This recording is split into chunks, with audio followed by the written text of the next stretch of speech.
Hi candidate, welcome to another session of manifested online classes.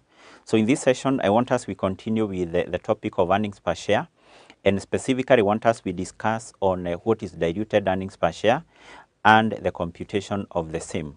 So diluted earnings per share, this is the earnings per share which is computed by those companies which have issued potential ordinary shares. So potential ordinary shares are what? These are those securities which will have been issued by the company at the end of the year, or contracts which the company will have entered into and which requires the company to issue ordinary shares in the future. A good example of a potential ordinary share is convertible securities like convertible debentures, or stock options which are granted to the employees and which are to be exercised in the future. Definitely, once these particular potential ordinary shares are converted into ordinary shares of the company, then the interest of the original shareholders will be diluted. And therefore, International Accounting Standard number 33 requires any company having potential ordinary shares to compute diluted earnings per share and disclose that as part of the notes together with the basic earnings per share. So therefore, it is important to note that this diluted earnings per share is only computed by those companies which have the potential ordinary share. So therefore, we can say that DEPS is computed by entities which have potential ordinary shares,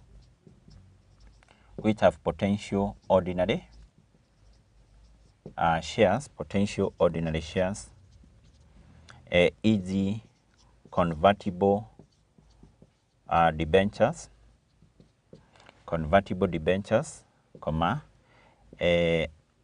share or stock option, options, etc. So the reason why these companies are required to compute now the diluted earnings per share is because once these potential ordinary shares are converted into ordinary shares, then the interest of the original shareholders will be what? Will be diluted. That's why we are saying is a requirement by IAS 33 for these companies to do what? To compute the diluted earnings per what? Per share. So we can say IAS 33 requires companies or entities having potential ordinary shares, that is abbreviated as POS, potential ordinary shares. IAS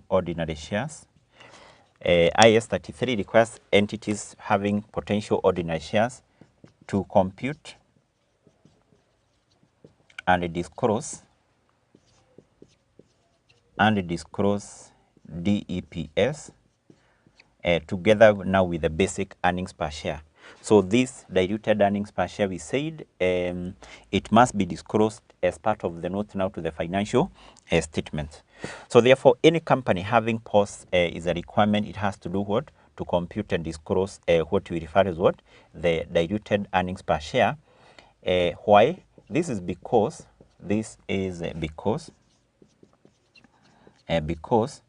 once the POS, the potential ordinary shares, are converted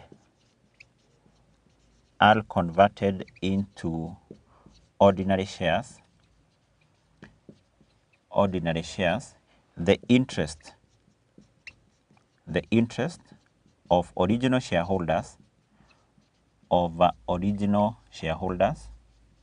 will be diluted.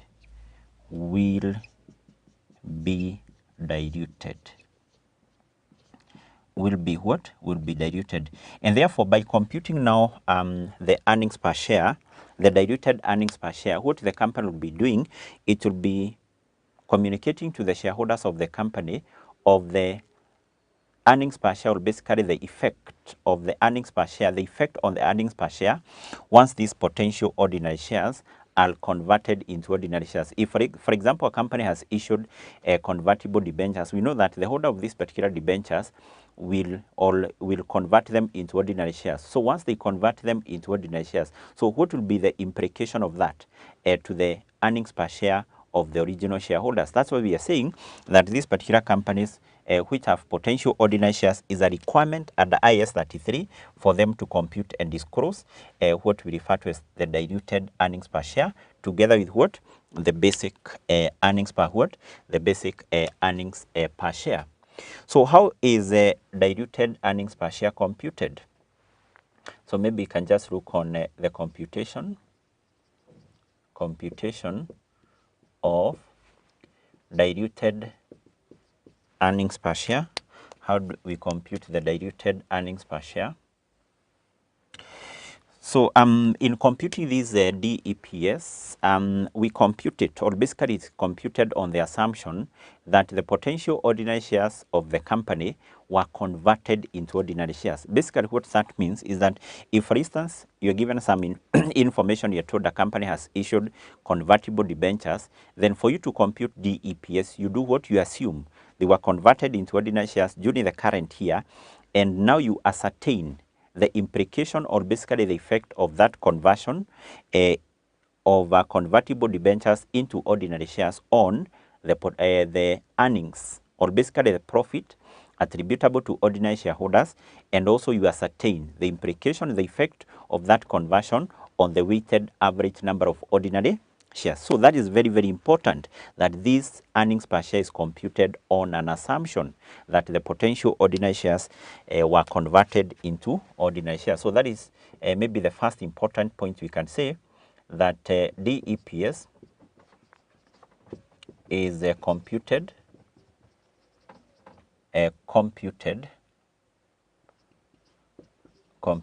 on the assumption that potential ordinary shares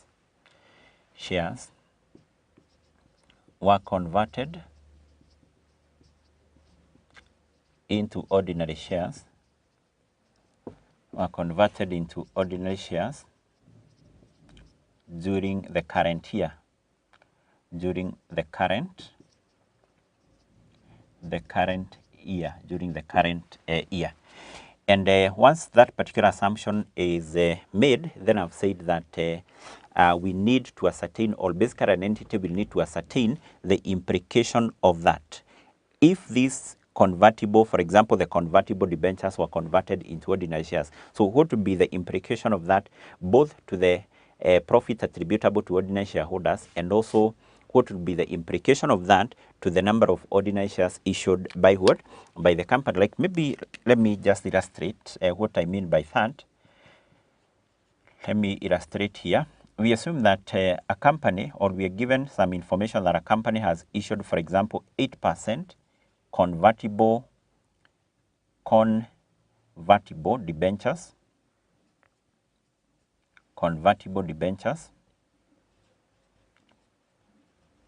debentures having a value of like 5 million shillings, 5 million.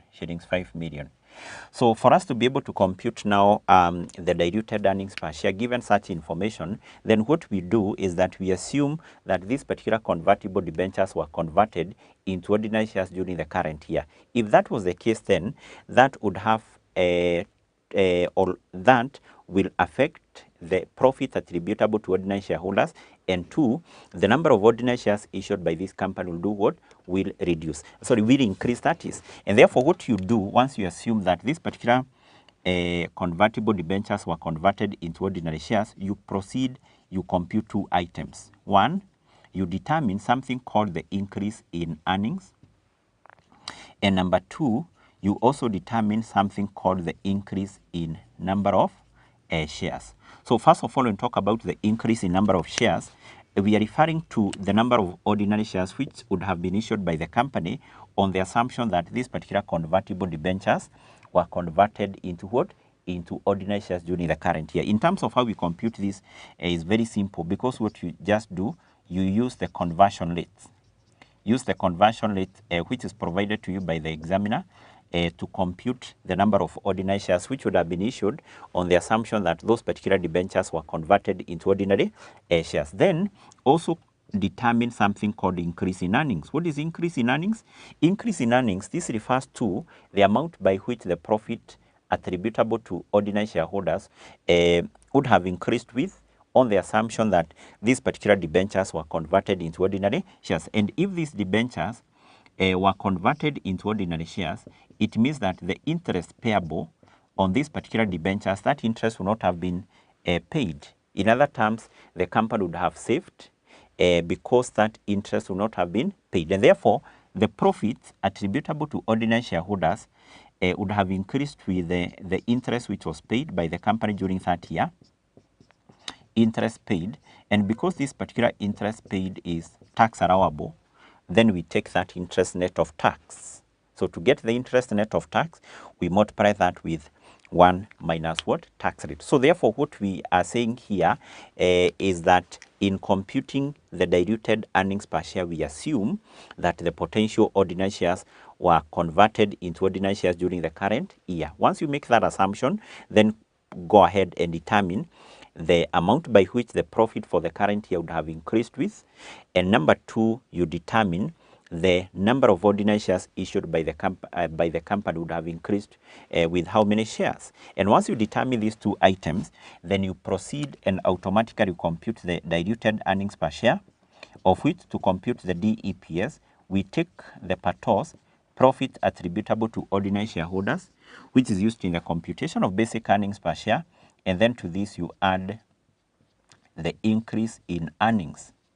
Increase in earnings, I've explained what we mean by that there, and then divide that with 1/0, still used in the computation of basic earnings per share, and then to this you add increase in number of shares, and equally I've explained what we mean by increase in number of shares there. So that is the general formula, or basically the formula which is used in computing the DEPS. In computing what? The DEPS. Now, from there, we proceed and we look on specifically how we deal with the various types of potential ordinary shares in computation of diluted earnings per share. And I want us to start by looking on the treatment of the first type of potential ordinary share, and that is the convertible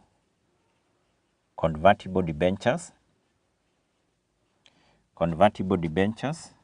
or convertible bonds, or even convertible own stock or own notes.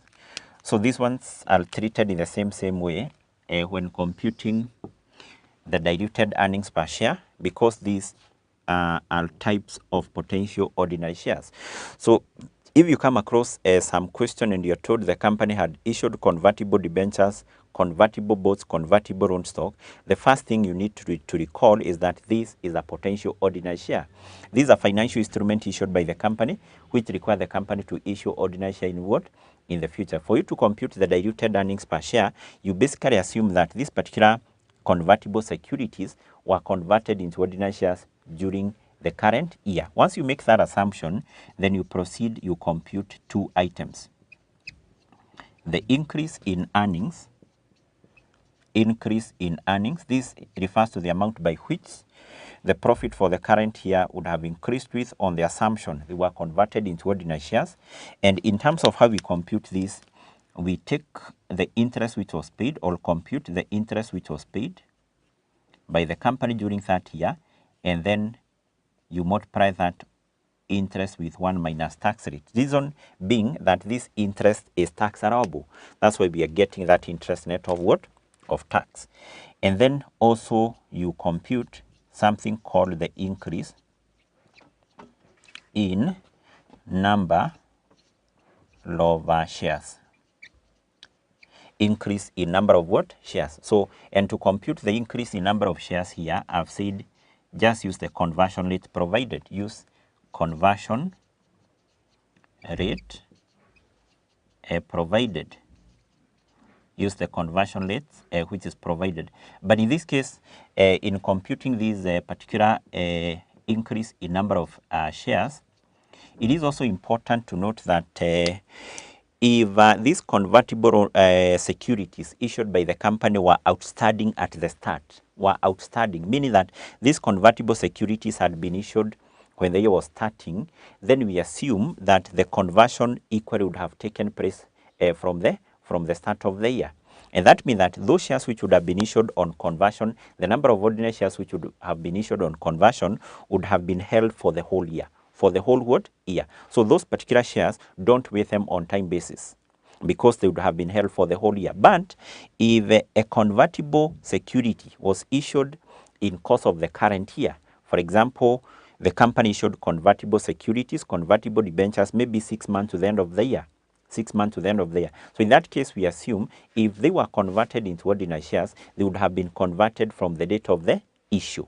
Meaning that the number of shares which you are going to get, which would have been issued on conversion, you have to do what? You have to weigh them on time what? Basis. You have to multiply them with the proportion of time they would have been held, because automatically those shares would not have been held for the whole what? Year. They would have been held from the date of conversion, which is the date of the issue, to the end of the year. So that is how first of all we treat the convertible debentures, convertible bonds, convertible loan stock in computing the diluted earnings per share. Number two, we have convertible preference shares, preference shares.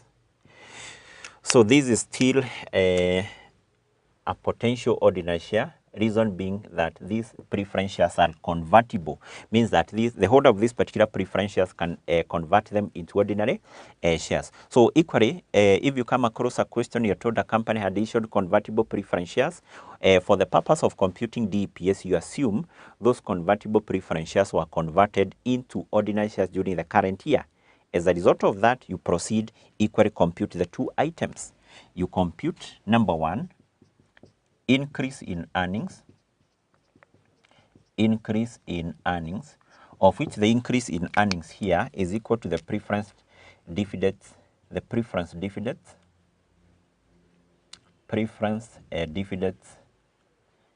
paid during that year, preference dividends paid during that year. And then number two, you determine the increase in number of shares. So equally to determine this increase in number of shares, what you do, you equally use the conversion rate. Use the conversion rate provided. Use the conversion rate which is provided. And equally, what I've said here, if the convertible preference shares were issued in course or during the current financial year, you assume the conversion would have taken place from the date of the issue. Basically, what that means that the number of ordinary shares we are going to get as the shares which would have been issued on conversion, what you do, you have to weigh them on time basis. You have to multiply them with the proportion of time the shares would have been held during that year. Then let's proceed and look on how we compute or how we treat the other type of potential ordinary share in computing DEPS, and that is the share or stock options. Share or stock option. So when talk about the share or stock option, we know that this basically a privilege is a right which is given to the employees of the company to buy the company shares in the future at a price which is below the market price. Equally, in computing the diluted earnings per share, we assume that these stock options or the share options were exercised during the current year. The employees of the company bought the shares of the company during the current year, but at a price below the market price. So therefore, what you do, you equally have to proceed and you determine the two items. Number one, increase in earnings, of which the increase in earnings, as far as these potential ordinary shares are concerned, then increase in earnings is always equal to zero. Reason being that here the employees of the company are just granted an option or a right or a privilege to buy the shares of the company in the future at a price below the market price. As a result of the employees being given that right, they are not entitled to any form of return until the time they buy the shares.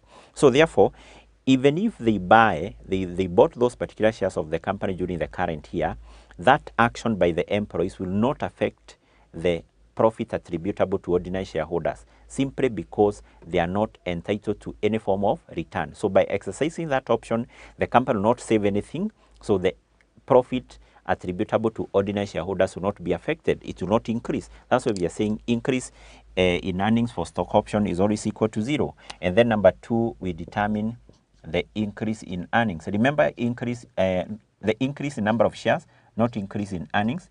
Increase in number of shares. This one we have said refers to what? To the ordinary shares, which definitely would have been issued to the employees of the company, assuming they exercise this right, this privilege during the current year. And what we know is that if the employees exercise their option during the current year, then they would have been issued with the shares of the company at a price below the market price. So therefore, what we do here is, number 1, we determine the shares which would have been issued to the employees at full market price. That is the issue at a full market price, assuming they exercise the stock option during the current year. And in terms of how we determine these shares issued at full market price, first of all, we compute the amount which would have been received by the company from the employees, and then divide that with the average MPS, average market price per share. Now, these particular shares, because they are issued at full market price, these shares, we say they are not dilutive. Not dilutive. So not dilutive means that they do not reduce the earnings per share. These are the shares the company issue. The company receive additional resources, receive an amount of money from the employees. That money is invested. By the end of the day, the profit of the company do what? Increase. And equally here, the number of shares increases. So here we are increasing both profit and also the earnings per both the profit and the number of shares. So therefore, these shares issued at full market price, they do not reduce the earnings per share. And therefore, these shares here, for the purpose of computing the DPS, are ignored. So these shares are ignored for the purpose of computing DEPS. We don't consider them. So what we consider is now the other element, number 2. And the other element, number 2, is what? Is the bonus shares. Bonus shares. So the bonus shares, this refers to those particular shares which would have been issued to the employees of the company, assuming they exercise the stock option, the right, during the current year, but free of charge. So how do we compute this? So number 1, we take the total shares which would have been issued to them, assuming they exercise the stock option during the current year, and then deduct the shares which would have been issued to them at full market price. And the shares issued to them at full market price is computed using this formula. So we deduct issue at full market price. Now, these particular shares are the ones which are dilutive, So meaning that these shares reduces the earnings per share, because what happened here, the number of shares issued by the company increases, there is no any increase in profit. So generally, we know in computing the earnings per share, you take the profit attributable to ordinary shareholders divided that with number of ordinary shares. So here we are saying the company is just increasing the number of shares issued, but the profit remains constant. The profit does not change. What is the effect of that to the earnings per share? The earnings per share automatically will reduce. That's why we are saying those shares are dilutive. And therefore, these are the shares which are used in computation of the diluted earnings per share.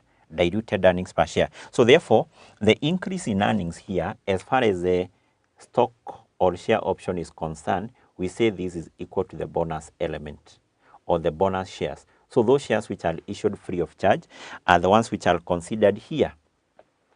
And you also have to remember that the bonus shares, how do we compute them? We take the total shares which would have been issued to the employees, assuming they exercise the stock option during the current year, minus the issue at full market price.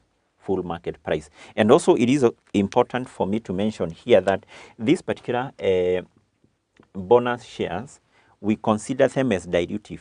We don't treat them as shares issued free of charge. Here, for the purpose of computing the diluted earnings per share, we treat them as what?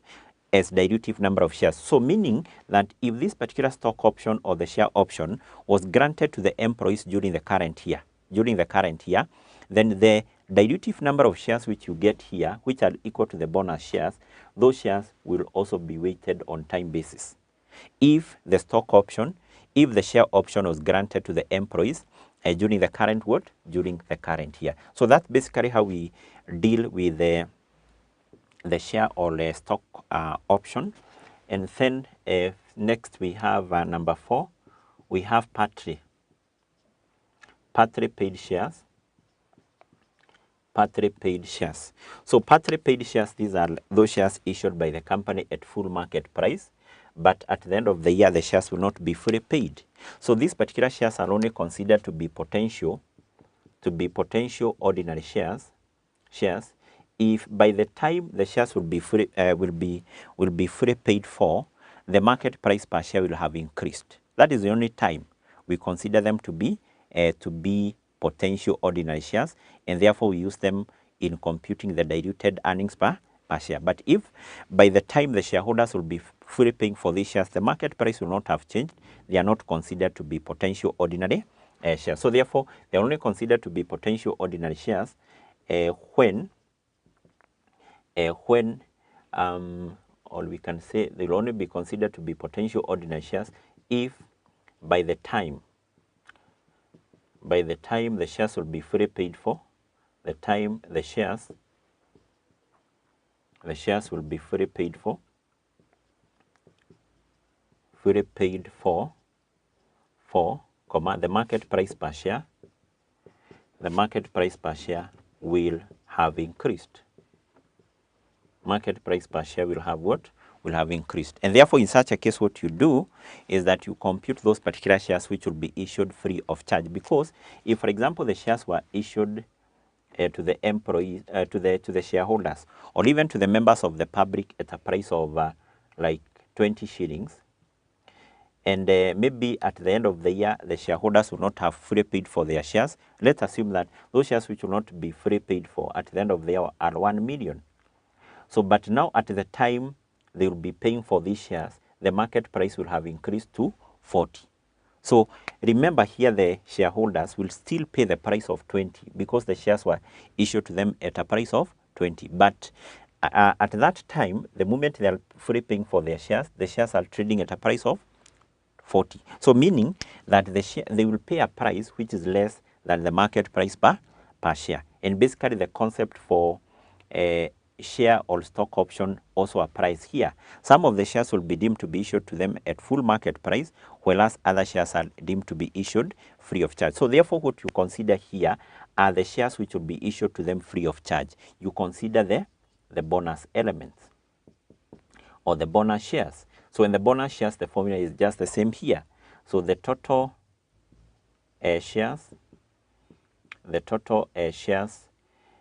which will be paid for, total shares to be paid for, minus the shares which will be issued at full market price. So assuming this is the information we are given, the shares now which will not have been paid for are 1 million. So these are the shares now to be paid for by the shareholders, and then to this you less the shares which will be issued to them at full market price, which will be 1 million times the amount they are going to pay per share, and then divide that with what? With 40. So these are the shares which will be issued to them at a full market price. Automatically, that means that the other shares, which I think should be what? Should be 500,000. So these particular shares will be issued to them free of charge. And these are the shares now which we consider in computing the diluted earnings per share. So therefore, as far as the part 3 paid shares are concerned, it is important to know that these are only considered to be potential ordinary shares if by the time the shares will be fully paid for, the market price would have increased. If that is the case, it means that the shareholders, the existing shareholders or the shareholders issued with those shares, they will pay a price which is less than the market price, and therefore you have to determine how many shares will be issued to them free of charge. And basically what you do, that is what you consider the bonus shares. And automatically here, because this we are saying is equivalent to stock option or share option, the increase in earnings for such shares, increase in earnings for such shares is always equal to zero, So finally, I want us to look on how we treat the other type of potential ordinary share, and that is the contingently issuable shares, which should be number 5. Contingently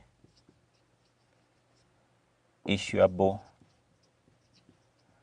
shares. So this is something we defined in our first class, or in our first lesson of this particular topic, and we said contingently issuable shares. These are those particular ordinary shares to be issued by the company in the future upon fulfillment of certain conditions. For example, in this case, we said the senior managers of the company can be promised to be issued with the shares either free of charge or at a little consideration upon satisfying certain conditions. And therefore, these particular shares will only be considered to be potential ordinary shares, and therefore used in the computation of basic earnings per share if two criteria have been met. Number one is that the condition agreed between the company and the senior managers, that condition has been met. If the condition was that the senior managers will be issued with the shares either free of charge or at nil consideration once the profit of the company exceed a certain amount, for these shares to be considered as potential, that condition must have been met. The profit must have exceeded that particular amount. And number two, or the other criteria, is that the shares have not been issued. Shares have not been issued. And in most of the cases, because now these particular shares will be issued at a price which is below the market price, we treat these particular shares, contingently issuable shares, as an equivalent of share or stock option. So mean that in computing the diluted earnings per share, we assume that these shares were issued during the current financial year to the, for example, senior managers. As a result of that, you compute the two items, the increase in earnings, which will automatically be zero because we are saying this is equivalent to a share or stock option. Here the shares are issued to the senior managers at a price below the market price. So the increase in earnings is equal to zero. What about the increase in number of shares? Increase in number of shares is also equal to the bonus element. Those particular shares which would have been issued to the senior managers free of charge. The formula for computing the bonus element remains the same as the ones we have discussed here. So the total shares which would have been issued to the senior managers minus the shares which would have been issued to them at full market price. So basically that's how we treat different types of potential ordinary shares in the computation of diluted earnings per share. And those concepts we have discussed here are very, very important because you need to recall them in tackling any question for DEPS. So I want us to stop at that point. Once we come back in our next session, we are going to look on an illustration question which is based on a past paper question.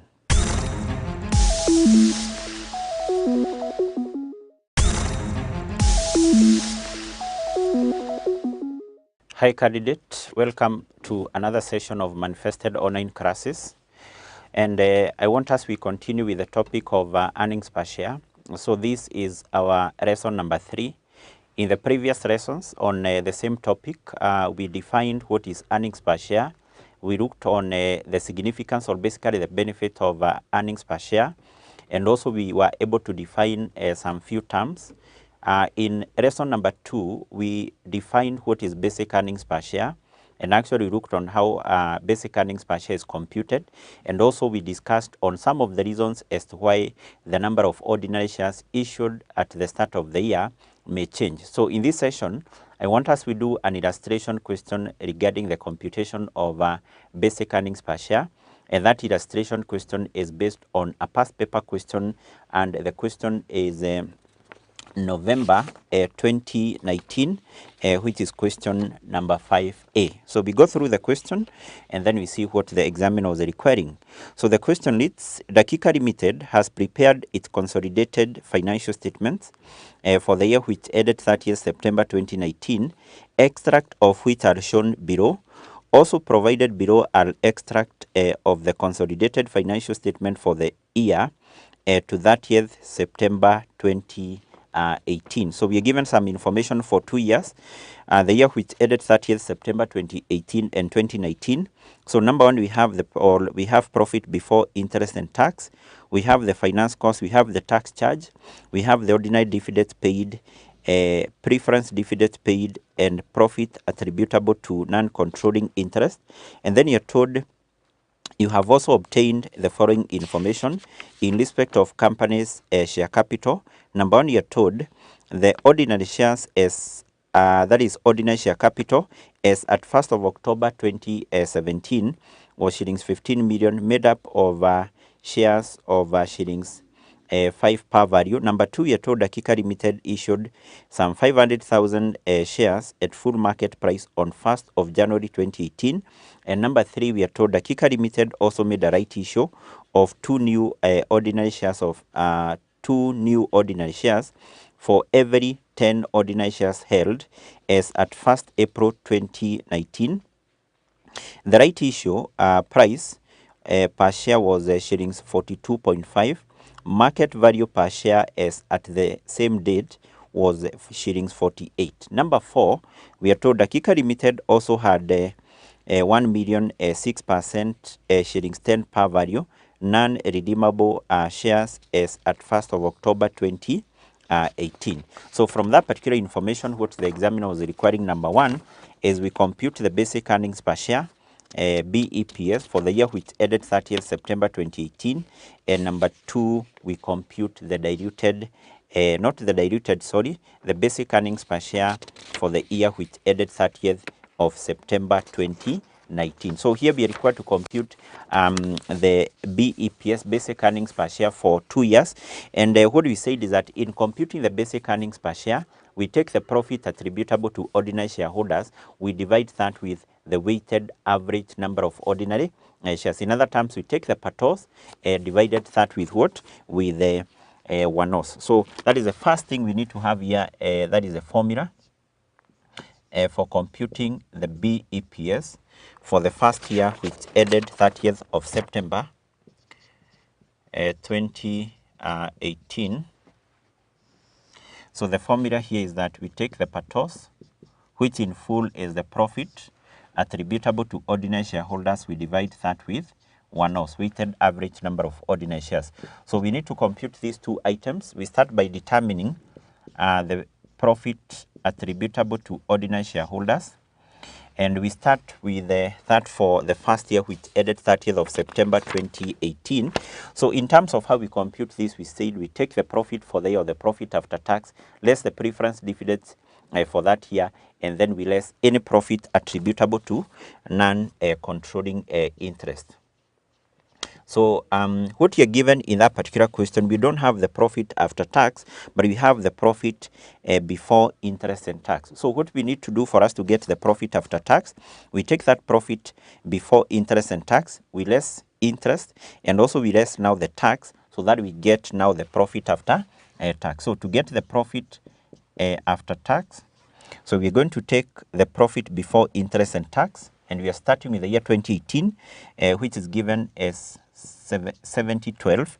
So to this we less the interest, which in other terms we refer to as the finance cost, and then we less tax, which is 1264, and that now will give us the profit after interest and what? After interest and tax. And then to this we also less the preference dividends, preference dividend. You also have to recall what we said in our previous session, that if the preference shares issued by the company are redeemable, we don't less their dividends here because they have already been deducted in arriving at this particular profit as part of the finance cost. But in the additional information number 4, we are told that preference shares issued by this company, they are non-redeemable. They are non-what? Redeemable. So therefore, you're going to less those particular dividends here, and you are given the dividend 60,000, and then to this we also less the profit attributable to non-controlling interest. We have that particular figure as a figure of what? 160. So whatever you're going to get here is what we refer to as the PATOS, the profit attributable to ordinary shareholders. So let's compute that, but we need to first of all determine the profit after tax, which is 7012 minus 60 minus 160. Okay, sorry. We take 7012 minus 987 minus 1264. So that will give us a figure of 4761, and then we less these two items. We less 60 and also we less 160. So we get 541. So 4541, this is what? The profits attributable to ordinary shareholders. So in our case, we already have that. So next, what we need to do is to determine the weighted average number of ordinary shares. And for us to compute this, that is the weighted average number of ordinary shares, we said we take the ordinary shares issued and fully paid at the start of the year. And this particular year, which was ending 30th September 2018, this year started on 1st of October 2018. That is when the year started, not 2018 here, but 2017. And that year ended 30th of September 2018. So therefore, to compute the one-off weighted average number of ordinary shares, we take the shares issued at the start of the year, and then we add the other shares which were issued during that particular year. In our previous session, we also discussed on how we treat the various types of shares which are issued during a certain financial year or in a certain financial year. So you have to recall what we discussed in our previous session. So what you are given, if you go to the note number 1, you're told the ordinary share capital of this company is at 1st of October 2017 here is 15 million, made up of shares of 5 shillings per value. So basically what you're given here is the share capital of the company, which was 15 million. So therefore, to compute the one-off, we take the shares issued and fully paid at the start of the year, which we are saying started on 1st of October 2017. So, and the shares issued and fully paid at the start of the year, we can refer to that as balance brought down. So what we do, we work with our figure still in thousands of shillings. So for us to be able to determine the shares issued and fully paid at the start of the year, we take the share capital, and we have to be very keen that 15 million, these are not the number of shares, because our interest here are the shares issued and fully paid at the start of the year, but this is the total value of the shares. So therefore, for us to get the shares issued and fully paid, we take 15,000 divided that with 5, which is the par value per share, and basically this should give us 3,000. So those are the shares issued and fully paid at the start. Then what we have to do is we check during this year, were there some shares which were issued? So let's check the information which are given in note number 2. You're told Dakika Limited issued 500,000 shares at full market price on 1st of January 2018. 1st January 2018. So you can see 1st January 2018 is within the first year, because here we are given information about 2 years. So you have to check whether that transaction occurred in the first year or in the second year. So therefore, this one occurred during the first year. That is the 1st January 2018. So we say there was issue of shares, or basically ordinary shares, at full market price. Issue at full market price. Now, these particular shares which are issued at full market price, we said in terms of how we treat them, for the purpose of computing the basic earnings per share, we weigh them on time basis. We multiply them with the proportion of time they were held during that year. So these shares were held from January of 2018, actually 1st January, to the end of, or to 30th September. So here automatically we have 9 months, because from January to the end of September, 9 months. So therefore what we need to do is to multiply these particular shares on time what? On time basis, or basically based on the proportion of time they were held during that year. So we have 500,000 times 9 divided by 12. That will give us 375. So and then from there we have the other transaction, note number 3. We are told Dakika Limited also made a right issue of 2 new ordinary shares for every 10 ordinary shares as at 1st April 2019. 1st April 2019, is it within the first year here? No, that is not within the first year, because we also have to recall we are given information for second year, which ended on 30th September 2019. That is September 2019. So therefore, that transaction regarding the right issue is a transaction for the second year. For the second year. So we are going to consider that in computing the BEPS for year 2. And then note number 3 is about the preference shares. Do we consider the preference shares here in computing the basic earnings per share? No. So therefore, in our case, we can get now the one-offs. The one-offs by adding these two, which will give us 33.75. So in our case, it basically means now we have the two items which we require. We have the PATOS, and then we have what? The one-offs. So having that, we can then proceed and we compute the basic earnings per share, which will be equal to PATOS 45.41 divided that with one-offs 33.75, and that now will give us the earnings per share, the basic earnings per share. So the basic earnings per share will be 45.41 divided by 33.75, and this will give us shillings 1.345, which is shillings per share, shillings per share. So basically that is it, that what is required as far as the Roman 1 is concerned. And you can see the marks which were located there are 4 marks. Mostly what will be marked here is the PATOS. Were you able to get that figure correctly? And also this. Were you able to determine the shares issued and fully paid at the start?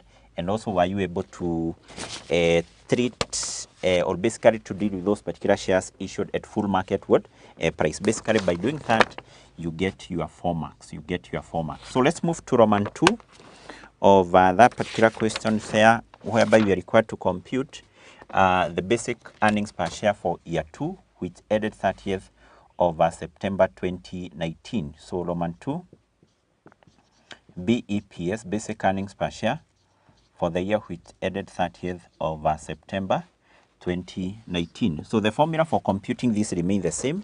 We take the PATOS, all of our notes. We don't need to repeat the formula because the formula is not marked. So, but what we need to do is to determine these two items, the PATOS and one-offs. So let's start by determining the PATOS for the second year. So the procedure is the same. Take the profit after tax minus preference dividends minus the profit attributable to ordinary shareholders. So the profit after tax, equally this one is not given, but we are going to compute it in the same way. We take the profit before interest and tax, which is given as 830, minus the finance cost or minus the interest, 1045, minus the tax charge, which is 1718, and basically that will give us the profit attributable to ordinary shareholders. Not the profit attributable to ordinary shareholders, but the profit after tax. And then to this we less the preference dividends, the preference dividend, and also we less the profit attributable to non-controlling interest. So the preference dividends still is a figure of 60 as the first year. The profit attributable to non-controlling interest is 180. So this will give us now the PATOS So let first of all we work out the profits at the profit after tax, which will be 8830 minus 1045 minus 1718, so which will give us 67, and then to that we less 60 preference dividends and profit attributable to NCI, which will give us 5827. So in our case, we already have now the patos. Next, we need to proceed and we determine the wanos. Wanos, weighted average number of ordinary shares. So we know that the second year here started on 1st of October 2018. That is when the year started, 1st of October 2018. So what we need to do is to determine the shares issued and fully paid at the start of the second year. So this is something which the examiner will not have given you. Anytime you're given information about 2 years, is upon you to determine the shares issued and fully paid at the start of the second year. Where do you get that information? That information is not in the question. You get it from the computation you did in the previous year. So from the previous year, we know the shares which were issued and fully paid at the start were 3,000. So you take those shares, 3,000, and then you check during that year, were there other shares which were issued? Yes. So we have these shares, 375. But now what you do, you take the actual shares. The actual shares were not 375, but the actual shares were 35, because those shares as at the start of the second year will be issued and fully paid. So therefore, you take the actual shares and basically you add them to the shares issued and fully paid at the start, which will give us 35. And then you check during the second year here, was there other shares which were issued? Yes. So in note number 3, we are told on 1st of April 2019, there was a right issue. There was a right issue. Remember, you said in our previous session that this is a very, very common concept, a very, very important concept which is tested in almost all questions for earnings per share. So, and what we said is that during a right issue, the company issues additional shares to the existing shareholders of the company at a price which is below the market price. As a result of that, we said those shares which are issued to the existing shareholders of the company, some of them are deemed to be issued free of charge, whereas others are deemed to be issued at full market price. And therefore, we said these shares issued during the right issue, we have to split them into two components, into shares issued at full market price and the shares issued free of charge. But for us to do that, we need to compute two items. Number one, we need to determine how many shares were issued by the company during the right issue. And number two, we also compute something known as theoretical ex-right price, which we said is the expected market price per share after the right issue. I gave you the formula for computing the same. So therefore, what we need to do as far as this right issue is concerned, we need to compute two items. Number one, the shares which were issued by the company during the right issue, because we are not given that. How many shares were issued during the right issue? So as per the information we have in note number 4, we are told during the right issue, the company was to issue 2 new shares. The company was to issue 2 shares for every 10 shares, which were held, for every 10 shares which were held. So what we need to do is to ask ourselves, before this particular right issue was made, how many shares were held? And equally, you can't get that in the question, you can only get that from your computation. So before this right issue was made, you can see the shares which were held or which had been issued by the company were 3,500. So those are the shares which were held. So we need to determine how many shares were issued during the right issue. We cross multiply, then we divide. 2 times 3,500 divided that with 10. So this will give us 700 shares. So these are the shares issued by the company during the right issue. Those are the shares we are going to split into two components. Shares issued at full market price, shares issued free of charge. But before we do that, we need to compute something known as theoretical ex-right price. This is something which the examiner will not have given you. You have to compute that.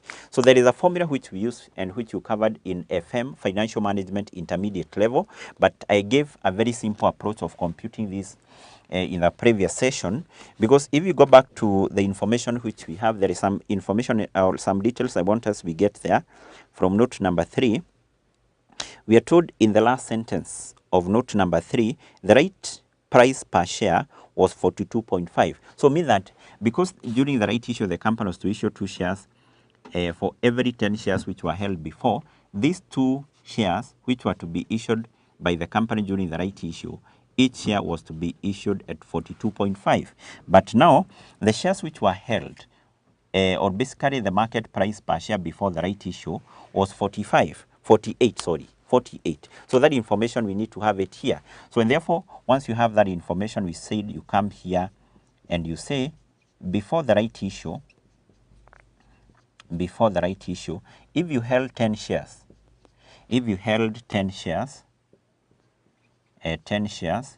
and each share was trading at 48, that's what we know, then during the right issue, as a shareholder of this company, you are to be issued with 2 shares. Record the shares there, 2 shares at a price of 42.5. At a price of 42.5. So basically what that means is that after the right issue, as a shareholder of this company, you'll be holding 12 shares. If you held 10 before, after you'll be holding 12 shares. And what will be the total market price of these 12 shares? To get the total market price of those 12 shares, we need to multiply this and this, which will give us 480, and then 2 times 42.5, which will give us 85. So and then we add the 285 plus 480, which will give us 565. So basically what that means is that after the right issue, a shareholder will be holding 12 shares, and the total market price of those 12 shares is 565. So what is our interest? Is the market price of 1 share after the right issue. So which is equal to the price of 12 shares, and then we divide that with the 12, so that we get the market price of 1 share after the right issue. So that will give us 47.083. So this is basically the theoretical ex-right price, the market price per share after the right what issue. And I think having that now, what we need to do is we proceed and we split these shares into 2. The shares which were issued during the right issue, we split them into 2 components. Number 1, we determine the shares issued at full market price. And we said in terms of how we compute this, we compute, first of all, we determine the amount received by the company from the right issue, which will be equal to the shares issued during the right issue, 700, times the amount which was to be paid per share during the right issue. The shareholders were to pay 42.5. Then divide that with theoretical ex-right price, which you have computed down there, 47.0833, that is 0.83. And because these particular shares are issued at full market price, the rule is that they should be weighted on time basis. They should be multiplied with the proportion of time they were held. So these shares were held from April to September. So how many months do we have there? Those should be 6. So we have April, May, June, July, August, and September. So we have 6 months out of 12. Make sure your computation there is correct. And then finally, we compute the bonus shares. Bonus shares, these are shares issued free of charge. We looked on the formula and we said we take the total number of shares which were issued during the right issue, 700, minus the shares issued at full market price. The shares issued at full market price is what we have here. Not the final answer you get here, but what you have here. In fact, just transfer this here. These are the shares issued at full market price, 700 times 42.5 divided by 47.083. And equally, we said that these particular shares, we don't weigh them on time basis. We don't weigh them on time what? Basis, because they are shares issued free of charge. Yes, so let's first of all determine the shares issued at full market price, 700 times 42.5 divided by 47.03083, which will give us 631. 631. Okay, let's take that again. So we have 700 times 42.5 divided by 47.083, okay, times, or basically divide that with 2. So that will give us 315.9. 315.9. Can we take it to as 316? Yes, let's take it as 316, and then we compute the bonus element here. So we have 700 times 42.5 divided by 47.083. Okay, and then we deduct that from 700, which will give us 68, around 68 to the nearest whole number. Remember, these shares are not weighted on time what? Basis. Yes. And I think now with that, we can be able to get the one-offs, the weighted average number of ordinary shares, by adding all what we have there, 35 plus 316 plus 68, which will give us 3884. 3884. Basically, what that means now, we have the one-offs, we have what? The patos. Having that, finally, let's compute now the BEPS, the basic earnings per share, which will be equal to the patos, profit attributable to ordinary shareholders. We divide that with the one-offs, which we have here, 3884. So this will give us what? This will give us an amount of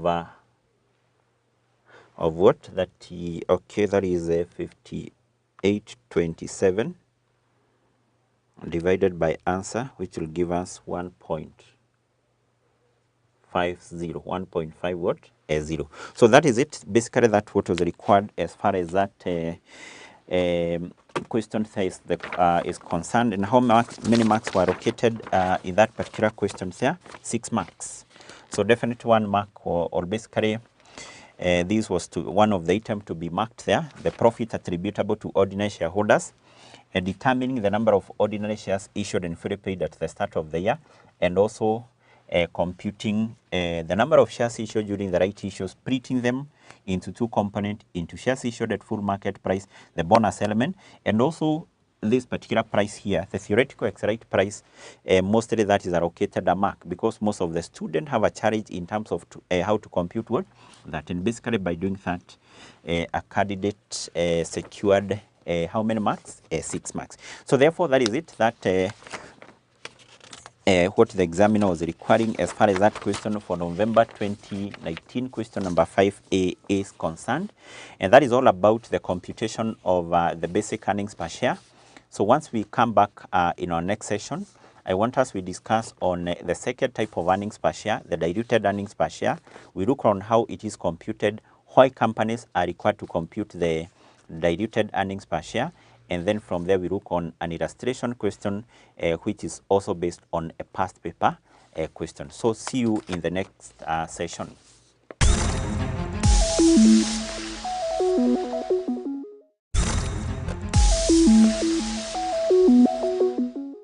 Greetings to you all and welcome to our today's lesson.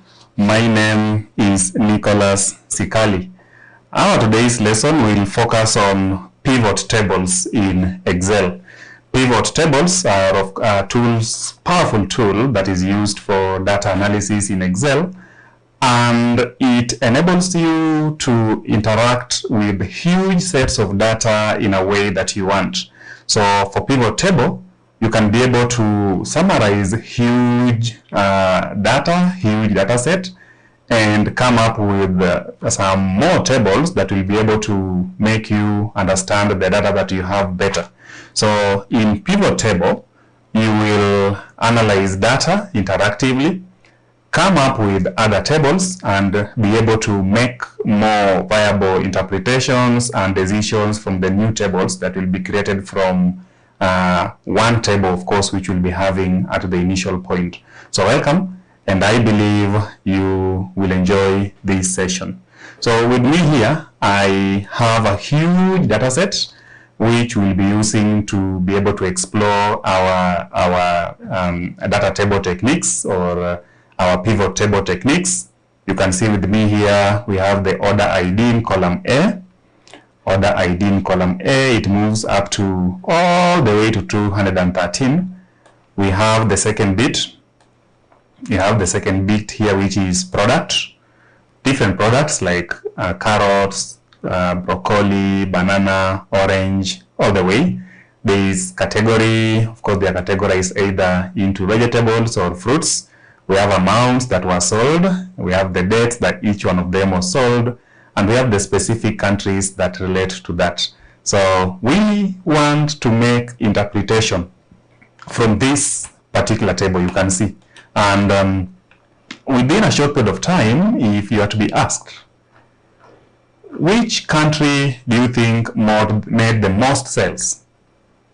Of course, which country? Is it the United States that made the most sales? Is it Germany? Is it Canada? Is it France? Which country made the most sales? It's very difficult for you to be able to tell that. You can be asked, which product between carrots, broccoli, banana, beans, apple, and all these products here, which one was sold most? And again, you can see it's very, very difficult for you to come up with that particular decision. Which category between vegetables and fruit had the highest amounts of revenues or sales? Again, it becomes very difficult because the data is too huge. Remember, it's ranging from 1 all the way to 213. So it's huge. You can't really tell how much was from apple, how much was from banana, from beans, from orange, from carrots. It's very difficult, and you really, or you can spend the entire day analyzing this data and finding out which product had the highest, which category had the highest, which country had the highest. So it becomes very hectic and very difficult. But with the help of pivot table, you can be able to come up with sub-tables from the main table, from which reading of data becomes very easily. You can come up with the reports at any time, at any point, using the shortest time possible. You can do it in a matter of seconds and come up with a list of products, or a list of countries, or a list of categories that had the highest amount of revenue.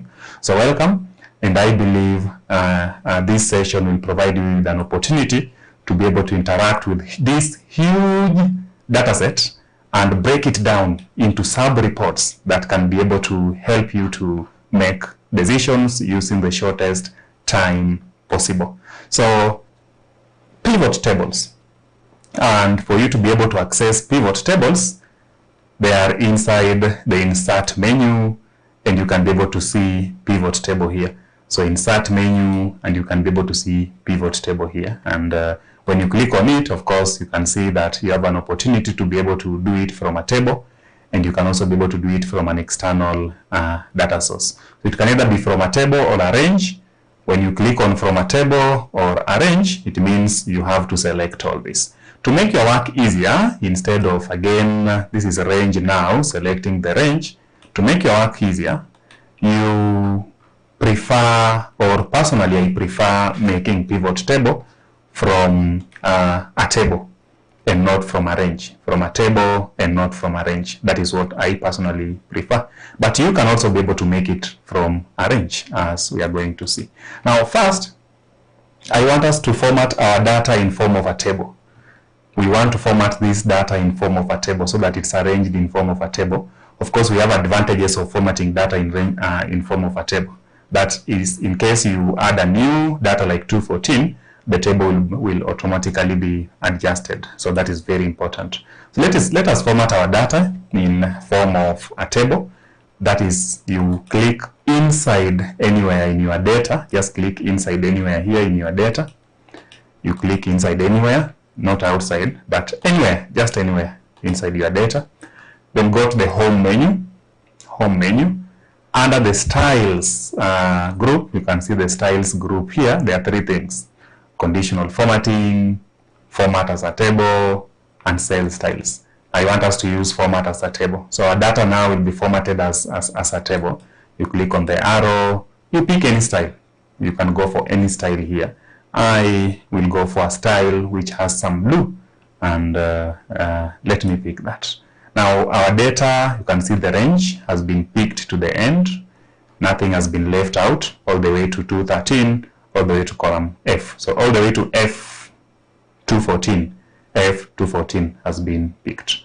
Click on OK, and now our data has been formatted in form of a table. Now this is a table now, and you can see it even has the filters. You can be able to filter things out and do that. Now that is formatting data as a table. The importance of formatting data as a table is that if you are adding, let's say 214, and you have some orange, you can see that the data gets updated automatically. If you go to 215 here, the table gets updated. It keeps increasing to include 214, 215. The range keeps increasing automatically. So that is the beauty of formatting your data as a table. We will use 213 as we had there before. Remember, you can change the styles if you want by just clicking anywhere inside. Then you can change to any other style. If you prefer any other style here, you can still be able to change your data into variety of styles that are provided in Excel. Once you've done your first step of formatting your data as a table, which is not mandatory, by the way, it's not mandatory that when doing pivot tables, you format your data as a table, though it's highly recommended. The second step is that now you go to insert and pivot table. Insert, then pivot table. So I'll click on pivot table, then we will click on from table stroke range, there. Then you can see we picked table 1, so no need of selecting anything. Table 1, and that is the table or range. Already it's table 1. Choose where you want the pivot table to be placed. Where do you want it to be placed? Is it new worksheet, existing worksheet, or where? We want it to go to a new worksheet. Then you just click on OK, and you will have that. So what we have here is sheet 1. Remember this pivot table here, the data that we had initially, but a new worksheet has been added here, known as sheet 1. So we are on sheet 1. So we have pivot table, which we have here, then we have sheet 1. So I'm going to start with certain things that you see here. This is where our report will be placed. Our pivot table report will be placed here. But we have pivot table fields on this particular side. You can see choose fields to add it to the report, and no need for using that.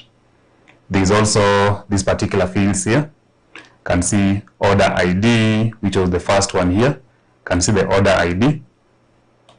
We move back to category. There was category there.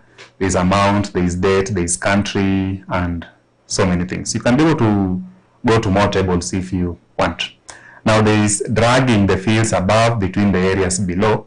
There is filter, there is column, there is row, and there is values. You can see how that looks like. Now we want to, assuming that you want your category or your product is to be dropped on columns. Look at what happens.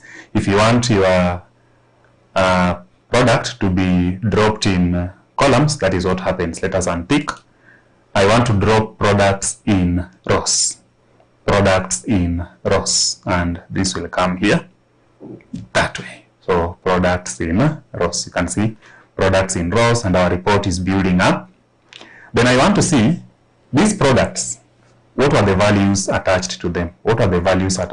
So amount into values. If you take amounts to columns, that is what happens, but I don't want my work to look like that. So amount to values, and that is what you will see there. I want to remove the other one and take amount to values, and you come up with that. So this becomes very easy. And actually, within seconds, you can be able to see that Apple had an amount of let me input columns so that we can clearly see that way. So Apple sold 191, 257. Banana, you can see, sold 340, 295, 557, 281, 142 in that order. With a very short period of time, you can be able to tell and retrieve such a small report from what you have there. You can do a lot. Assuming that you want country, you can even drop country to columns if that is what you want. If it looks so bad, you can just drop this to rows. That is how it will look like. Now look at that report, it has changed. If you take country to rows, this is what you see. And it gives you Apple in specific countries, banana in specific countries, beans in specific countries. So if you want to undo country, of course you just remove the country and you remain with that. So I just removed the country from the other side. What if you want the country to be in values? That is what will look like. Apple count of countries, and we can be able to see that. So I will remove country and remain with this small report there. Category, if you want to bring in category and take it to either columns, you can see the category. I'll undo. You can take category to products and you can see what happens. And category inside products. So I'll undo category and remain with this small report. I'll save that report. Of course, I'll close this and now save this report to analysis of products. This is products and amount. Product and amount. So that is a report showing you the product and amount there. I can give this a color.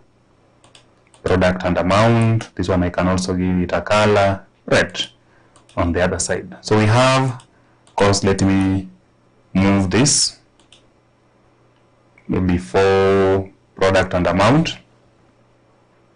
No, not creating copy so that it's the first one. So we have pivot table followed by product and amount and all that. Now from this huge data set, which will take a day for you to analyze the products and the amount of sales that they made, we've used a very short period of time to get product and amount here. So let us do another one.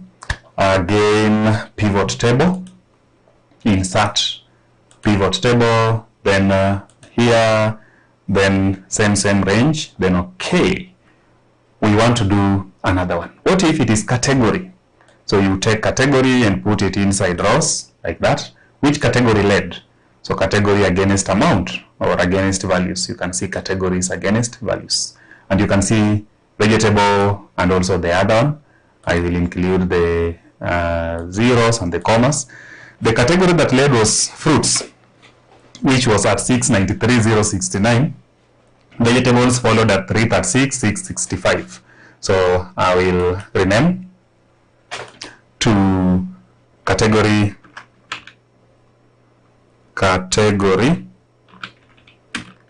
and amount. So that is category and amount.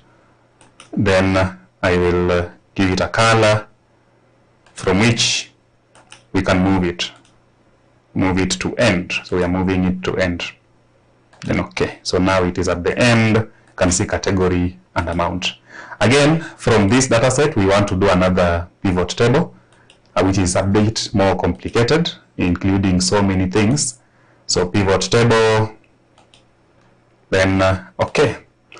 And here, we want to start with the ID. The IDs will be under filters, or maybe no. I want to start with category under rows. Not necessarily category, but products. Let products be under rows. Under rows. Then category also that way. No, let me start again. So I'll start with category under rows. Then products also under rows. So you can see category, then products also under rows. Then we have the country, which we can put under columns. country under columns, then the amount can also be seen under values. Now look at that. Another dynamic of how a pivot table can look like. Like fruits, total of 91 to, that is 91, 9, 12, and what? Let me put the 0 so that it can clearly be seen. In the home menu, put the commas and you reduce the zeros. Fruit in Australia amounted to 91, in Canada amounted to 82, in France amounted to this. Apple, again, the same breakdown of things in every other thing. So these are more complicated kind of reports that you can be able to make from that huge data set, where we had product, category, amount, and country. So this one can also be able to be saved here. And this will be, it has a, I can give it a name, analysis 1, analysis 1, maybe analysis 1 there. Then I can move it to end. Let us move it to end. So move or copy, move to end, then OK. Then tab color, that way, in tab color. Tab color, one that is more, yeah, that is fine. So this analysis 1, where you can be able to see categories like fruits and the countries, different products, countries and the total, category of vegetable and different countries, beans, of course, under vegetable we have this, and also with various items there. Now we have analysis 1, we have category and amount, we have product and amount, then we have our main data that is from the pivot table which we have here. The last one that I want us to try is that this can also be even more complicated, and one can come up with something that it's even hard to read. Like we have that, then we have it goes to columns, you can see there. Then we have countries, which also goes here. That one looks bad, so country, I'll take it to rows. Look at that. Then amount, I'll take it to values. So this is what we have now. Very other complicated, though it's understandable.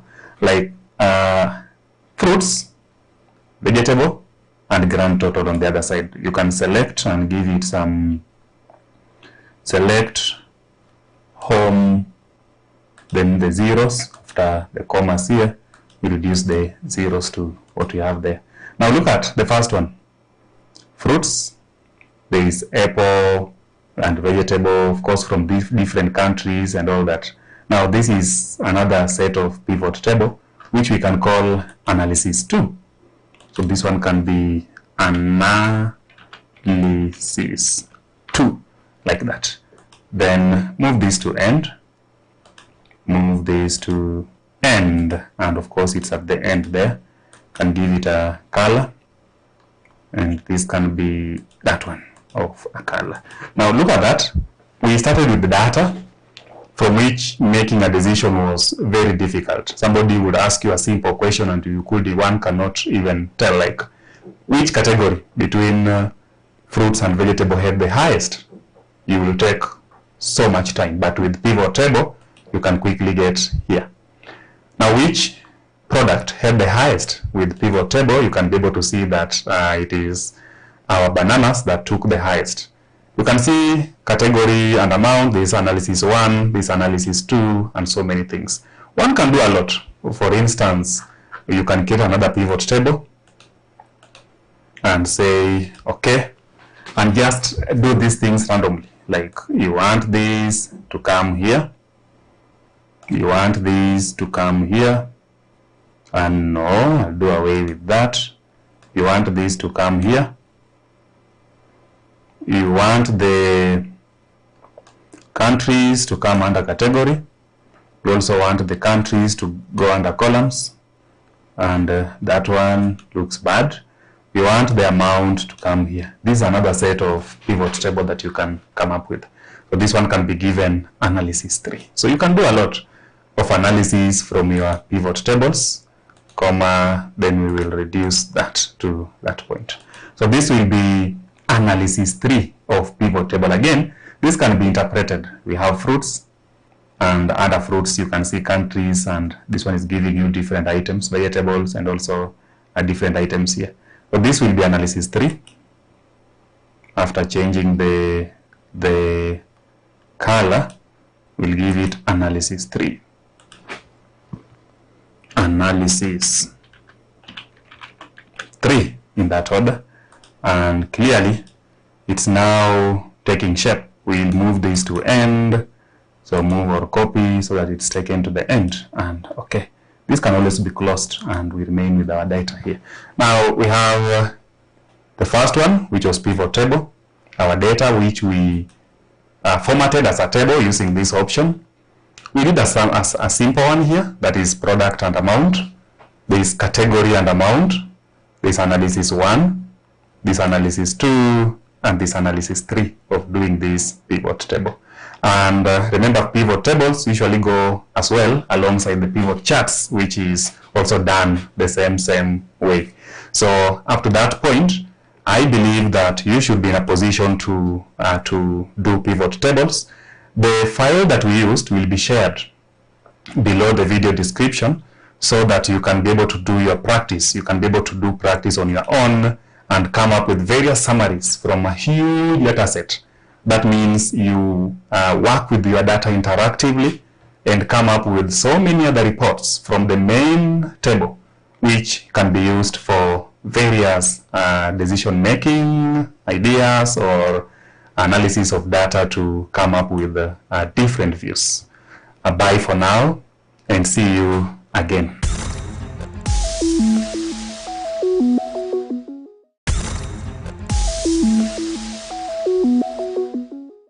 Learner, welcome to our lesson today in Human Resource Management on the Manifested Publishers Learning Platform. I'm delighted to welcome you to the lesson of today. And our lesson of today is the impact of performance management to human resource management.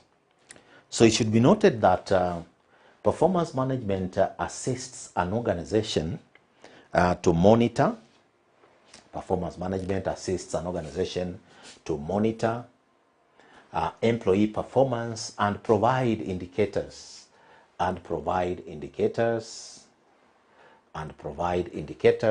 where employees require support,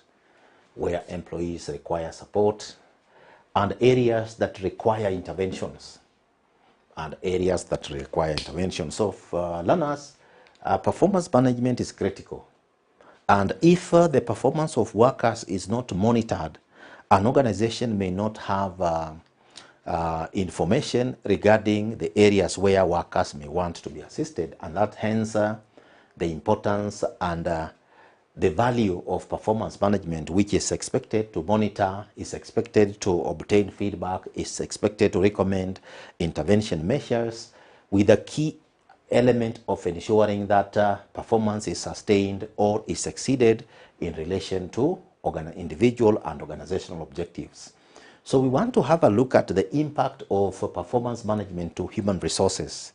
The information that is received from performance management, how does it help in making prudent decisions in relation to human resource, which is arguably the most important asset any organization can have.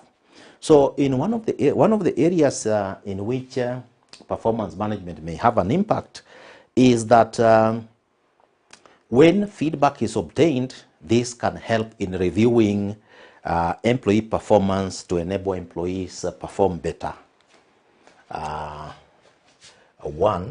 Review employee performance for enhanced results.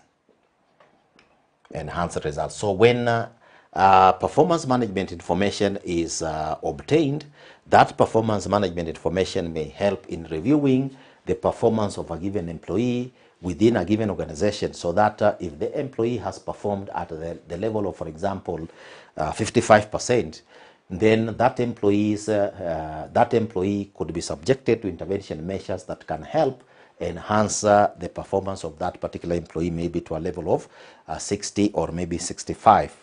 And then agreement on key performance indicators is also another aspect. Agreement on key performance indicators. Agreement on key performance indicators. So every job has got sometimes what are referred to as KPIs. KPIs, key performance indicators. So the performance management process will help particular cadres of employees, particular positions within an organization agree on key performance indicators that can be used in the process of evaluating jobs, or agreeing on what could be the indicators that can be used in the performance management process, and focusing that to that particular organization. Then assisting job holders.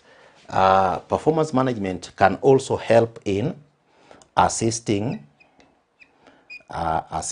job holders. Holders understand their roles, and expectations. Understand their roles and expectations. So the performance management process can assist job holders to understand their roles and expectations in the performance within the given working environment, and also the role they are expected to play to ensure that the organization performs well. Then the performance management process can also be useful in number 4, assisting, or you can say helping employees, identify their training needs. So where you have an effective performance management process, then that performance management process can help employees be able to identify their training needs. Because if a worker was supposed, as the example we have just given, if a worker was expected to perform at say 80%, and that worker performs at 55%, so that could be an indicator that there is something the job holder or the worker is supposed to be doing, and maybe due to lack of skills, that worker is not able to do whatever is supposed to be done. So that can help an employee identify training needs, which can be mitigated by appropriate training. Then there is also the element of obtaining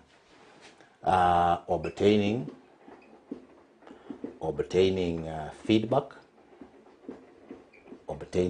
So we said here, Lana, in one of our lessons, that there needs to be what is called feedback loop.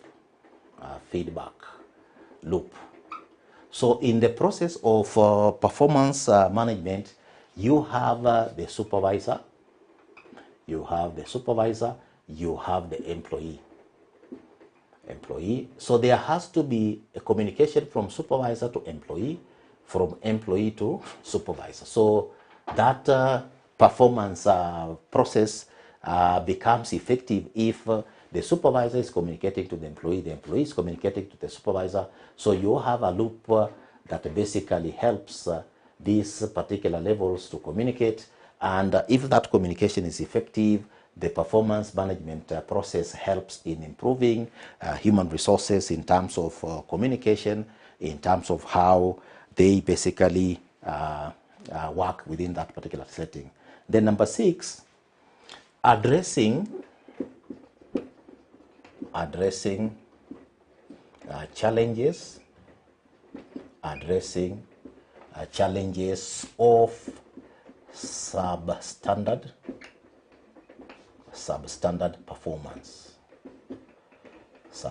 performance. So through the performance management process, it is also important that an organization can be able to address challenges associated with substandard performance. This may, for example, be in terms of, say, quality, quality expectations. Maybe, for example, in terms of time commitments, you are supposed to have a department or an employee deliver particular items maybe to the customer by a particular time, particular quality, maybe particular quantity, and so on. So these are things which can come out very clearly in the performance appraisal process. And when it comes out in the performance appraisal process, these issues can be addressed within that particular organization. There is also the element of 7, making decisions decisions based on outcomes of performance evaluation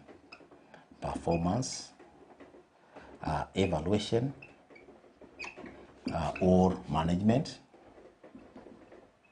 Now, for example, if you have a performance management process and at the end of the year employees have, for example, met targets, then it is possible that if at the beginning of the year it was agreed that once targets have been met, organizations, for example, should provide maybe a bonus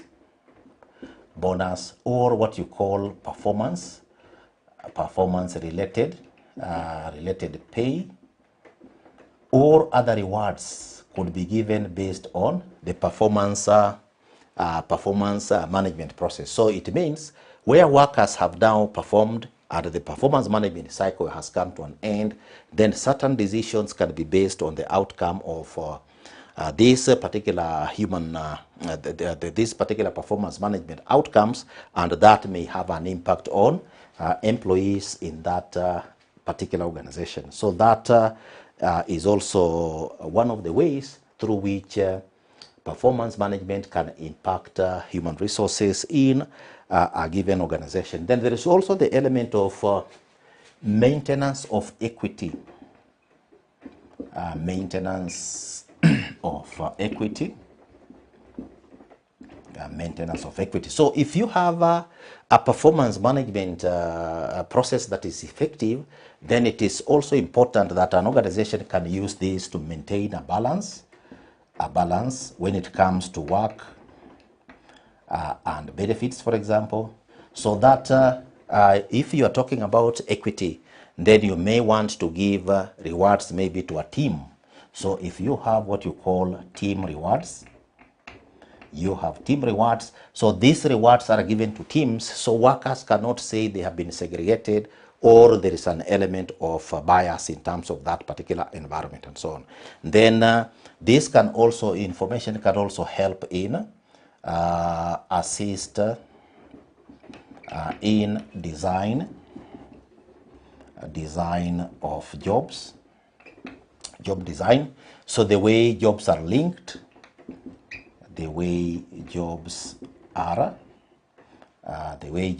linked. So if you have an effective performance management process, then the impact would be the way jobs are designed in a given organization may be influenced by the outcomes of the performance management process, so that jobs are designed in a way that can be able to help an organization achieve its short-term and its long-term, for example, objectives. And then there is also the element of employee involvement,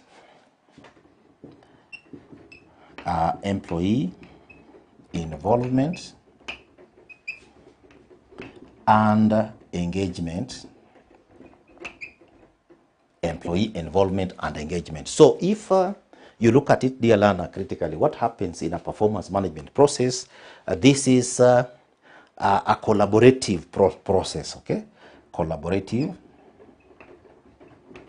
process. So why do we say collaborative? You are agreeing on, for example, targets. You are agreeing on targets. And who are the people agreeing on targets? The people agreeing on targets are employees on one side. These employees could be members of teams. So there will be teams. These employees could be members of departments. Then you will also have supervisors. You also have management. Okay, you also have management. So these employees, teams, supervisors, management have to collaborate when it comes to the performance management process, which means employees have to be involved and they have to be engaged so that organizational and individual goals are achieved. For example, an organization wants to be productive.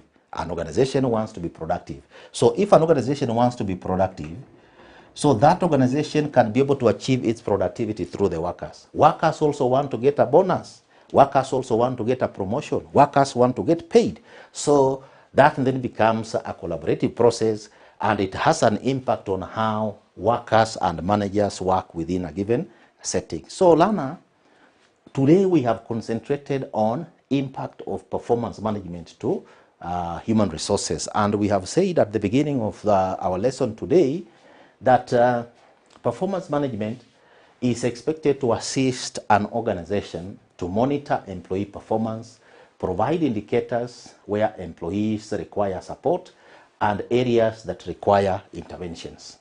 And we have gone ahead and looked at the impact of performance management to human resources, and we have indicated that, one, performance management helps an organization to review employee performance for enhanced results. Number two, agreement on key performance indicators, KPIs. Number three, assisting job holders understand their roles and expectations in the production or maybe work environment. Number four, help employees identify their training needs, of course also their development needs. Number five, obtain feedback through the feedback loops between supervisors and employees. Number six, address challenges of substandard performance in terms of quality, time, quantity, and so on. Number seven, make decisions based on outcomes of performance management like evaluation, so that employees who have met targets can, for example, be given bonus, performance-related pay, and other rewards or incentives. Number eight, maintenance of equity or a balance, where, for example, an organization can provide team rewards. Number nine, assist in design of jobs, the way jobs are linked within an organization. And number 10, employee involvement and engagement. These ones are very key to ensure productivity in an organization where the performance management process is collaborative. So you have number 10, employee involvement and engagement can be enhanced through an effective performance management process that can have an impact on human resource management. So Lana, before we finish our lesson, you have your assignment for today that you need to work on to be able to gain more in terms of knowledge. So the assignment is describe the impact of performance management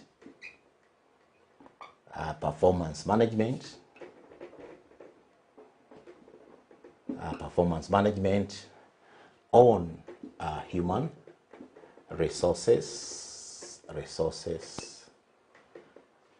in an organization. So this is your assignment, dear Lana. Describe the impact of performance management, performance management. Describe the impact of performance management on human resources in an organization. So that is your assignment for our lesson today, which was impact of performance management to human resources. Thank you very much.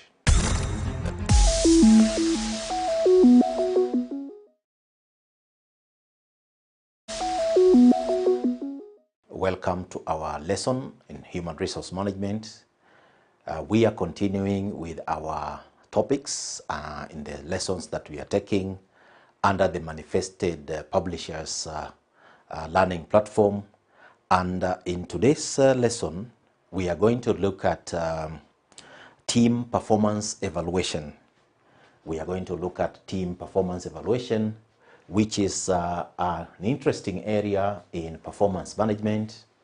And the reason why we are interested in team evaluation, performance evaluation, is because oftentimes in the working environment, sections are created, departments are created, units are created, and they are subjected to work, and it is important to know how they are performing for purposes of ensuring they are on track.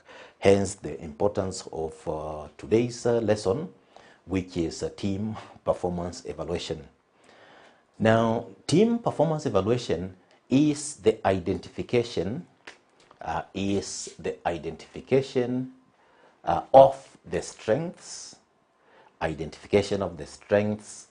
and the weaknesses of each member in a team, for assuring the productivity of employees and teams in an organization. So the way the term suggests, you are interested in looking at the strengths of each member.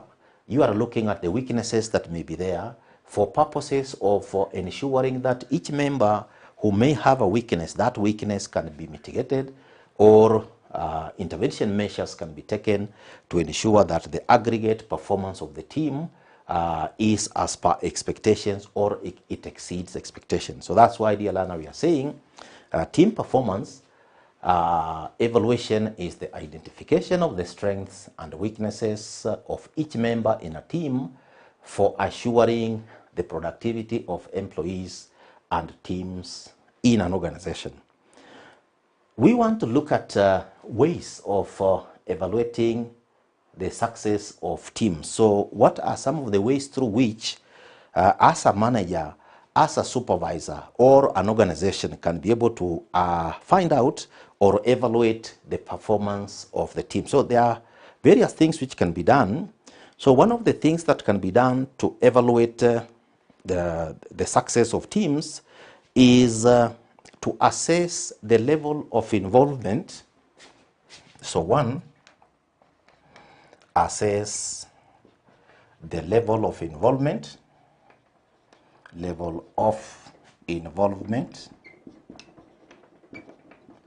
of each team member.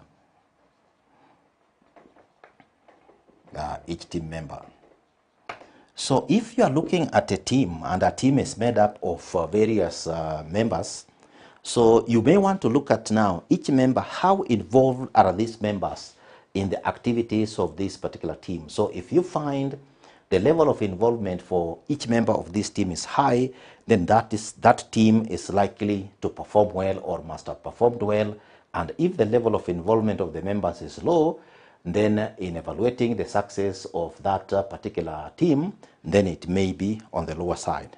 Then you may also want to look at quantifying the success achieved. Quantifying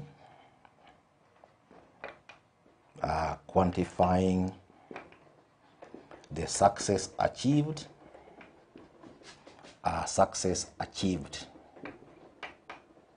Now, let us take, for instance, you have seen in the ministry, for example, responsible for lands, they set out and say, as a department or as a ministry or as a section, they want to issue, for example, 1,000 title deeds, maybe in a week.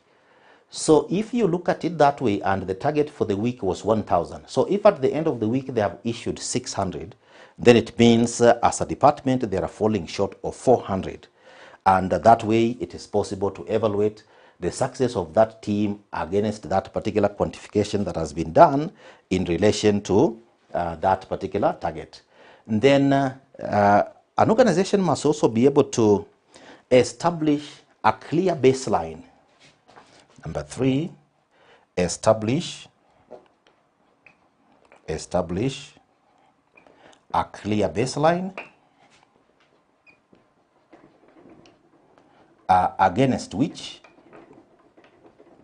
a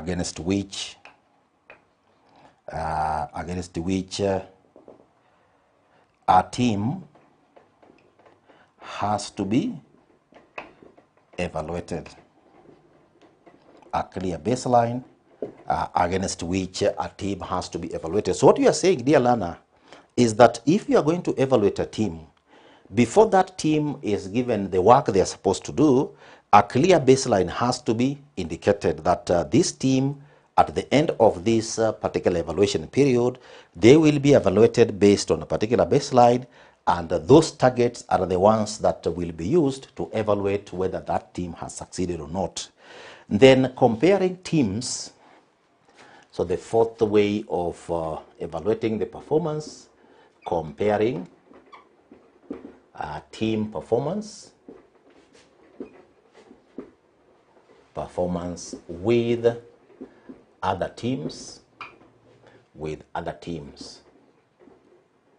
comparing team performance with other teams. So you may have, for example, in an organization, if the organization is an automobile company that is, for example, selling vehicles, then you have the same categories of vehicles. You have one organization maybe located in Nairobi, you have another organization located in Mombasa, another one in Kisumu.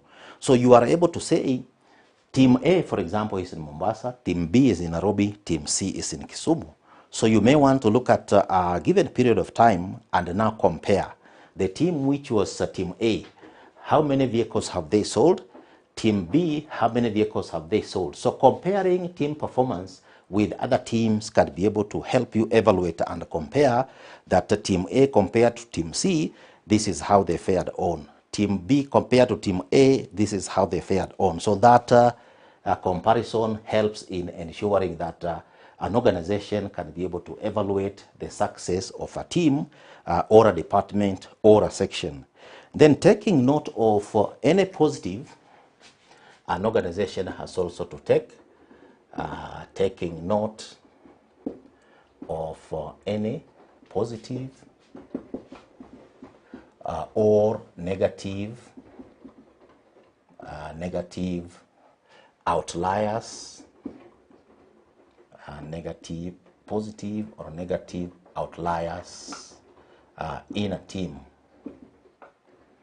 So if you have a team and some of the team members are performing very well, some of the team members are performing very poorly, so these outliers may have an effect in terms of the overall performance. So an organization may want to evaluate the outliers and be able to now say if somebody is performing very poorly, then what could be the reason for that particular performance in terms of that particular team, and maybe an intervention measure can also be taken. So that is another measure that can be taken, or another way of evaluating the success of a given team and so on.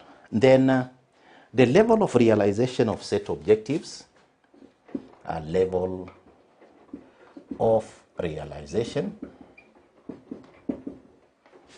of set objectives, a level of realization of set objectives. So if particular objectives have been set, or particular goals, for example, have been set, you have objectives, you have goals, for example. So the level of realization of set objectives that a team is exposed to can also be used to evaluate the success of a team. So if an organization has several groups and one group consistently meets and exceeds objectives, then that particular group or team can be said to be meeting the standards that have been set, to be meeting the level of expectation or exceeding what that organization has set out.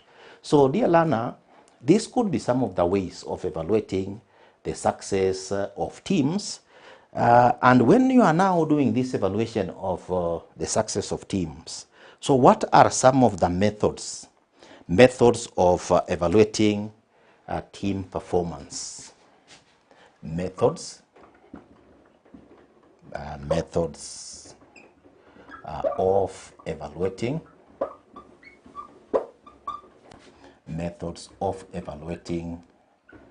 team performance which methods can be used to assist in evaluating team performance. Methods of evaluating team performance. So what are some of the methods that an organization may use to evaluate team performance? So one, you may want to look at a different range of methods. So you have what you call graphic rating scales. Graphic rating scales. Graphic rating scales. Graphic rating scales. So here, the way the word suggests, you may want to look at scales, and these scales could be, for example, from the range of, let's say, 5 to 1, where 5 is the highest, 1 is the lowest. Then you may have attributes or attitudes that you want now to be able to use for this particular rating, where you may want to look at maybe the team members themselves and now try to rate the performance of those team members based now on issues like, say, competency, skills, and maybe knowledge. So once you now do the rating, then you can get the graphic rating scales for one group, get the graphic rating scales for another group, and with that, you can now be able to evaluate the various groups or the various teams in a given organization based on those particular graphic rating scales. So depending on the needs of the organization and the kind of team and the kind of activities the team is engaged in, graphic rating scales can be used as one of the methods. Then you have what you call narrative essay. Narrative essay. Narrative essay. So in this process, what the supervisor or manager for the team does, or those evaluating a team do, they look at what the team has done, they look at the group members, they look at the records and so on, they look at their performance and write an essay or a statement in their own words based on what they have understood, and evaluate the team performance in relation to how they understand it based on their experience. So the people doing the rating are able to use their own language. Then you have what you call forced distribution. Forced distribution method. Forced distribution method. So this method of evaluating performance, workers in a group are distributed based on a predetermined curve. So you have a predetermined curve, and in this predetermined curve, you are looking at 20% of the workers, you are looking at 70% of the workers, and you are looking at 10% of the members of that group. So regardless of the number of members, but 20% of the members, it is predetermined. They will be in a particular category of performance. 70% will be average, and 10% will be at the lowest. So it is presumed that if you have a group, 20% of those group members, if you have a group, 20% of those group members will be at the top. 10% of those group members will be average, and 10% of the group members will be at the lower rank. So what this means, dear learner, is that if you have, say, 10 employees, so it means 2 workers must be rated as top. Then 7 workers must be rated as average, and 10 workers must be rated at the lower level. So that is a forced distribution. It has its advantages, it has its challenges, but this one has been suggested as a method of evaluating team performance. So if you also have 10 groups, then 2 groups must be forced to be rated at top, 7 groups must be rated as being average, and 10, if you have 10 in total, so 2 groups top, 7 groups average, and 1 group should be rated at the lower level, and so on. So that is a forced distribution method that can also be used to evaluate the performance of a team. Then you also have what you call, number 4, a peer evaluation. peer evaluation. So in peer evaluation, the way the word suggests, members within the group can be able to be asked to do a rating or an evaluation of how the team has performed. And the good thing with this peer evaluation, it helps in providing a dimension that may not be very open or very clear, maybe from the supervision or management. So peer evaluation can also be one of the methods that group members can be asked to carry out an evaluation of the team or maybe another team that they are also working with and so on. Then you also have what you call management by objectives method. Management by objectives. So this is what is popularly known as MBO, management by objectives. So groups which are concerned with activities that are linked to the organizational objectives can be, for example, evaluated based on the management by objectives method of evaluating performance. So this was suggested by Peter Drucker, and it can be one of the methods that can be used in evaluating team performance. Then you also have what you call 306 use of 360 degree feedback. So sometimes this process is also referred to as multi-stage. This is also referred to as multi-stage evaluation. Multi-stage evaluation. So what this one means, dear learner, what this means, you get feedback from different sources. You may want, for example, to argue if you have certain stakeholders. You have stakeholders who are interested in the team that you are talking about. So stakeholders. So here you can get an evaluation done by employees. The employees who are team members can do that particular evaluation. If it is a group that deals with customers or clients, this group can also be evaluated by clients, or you can say customers. So that group is evaluated by customers. That group can also be evaluated by managers. Managers can be evaluated by supervisors. Okay, so you have employees, you have clients, you have managers, and you can also have this particular feedback from, say, the financial results.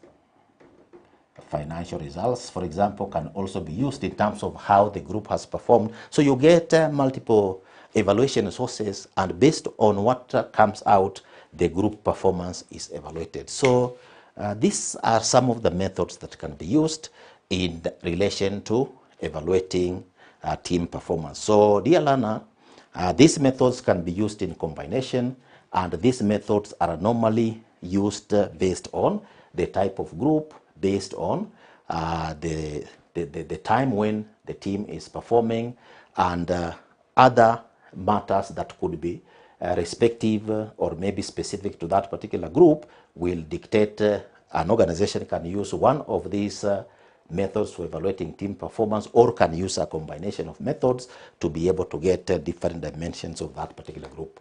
So today we have been looking at team performance evaluation, learner, and we want just to summarize and wrap up what we have been doing today. And we started by saying that team performance evaluation is the identification of the strengths, weaknesses of each strengths and weaknesses of each member in a team for assuring the productivity of employees and teams in an organization. Then we have gone ahead, learner, and looked at ways of evaluating the success of teams, and we have indicated that one, teams may be evaluated by assessing, number one, assessing the level of involvement of each team member. Number 2, quantifying the success achieved. Number 3, establishing a clear baseline against which a team has to be evaluated. Then number 4, comparing team performance with other teams. Then number 5, taking note of any positive or negative outliers in a team.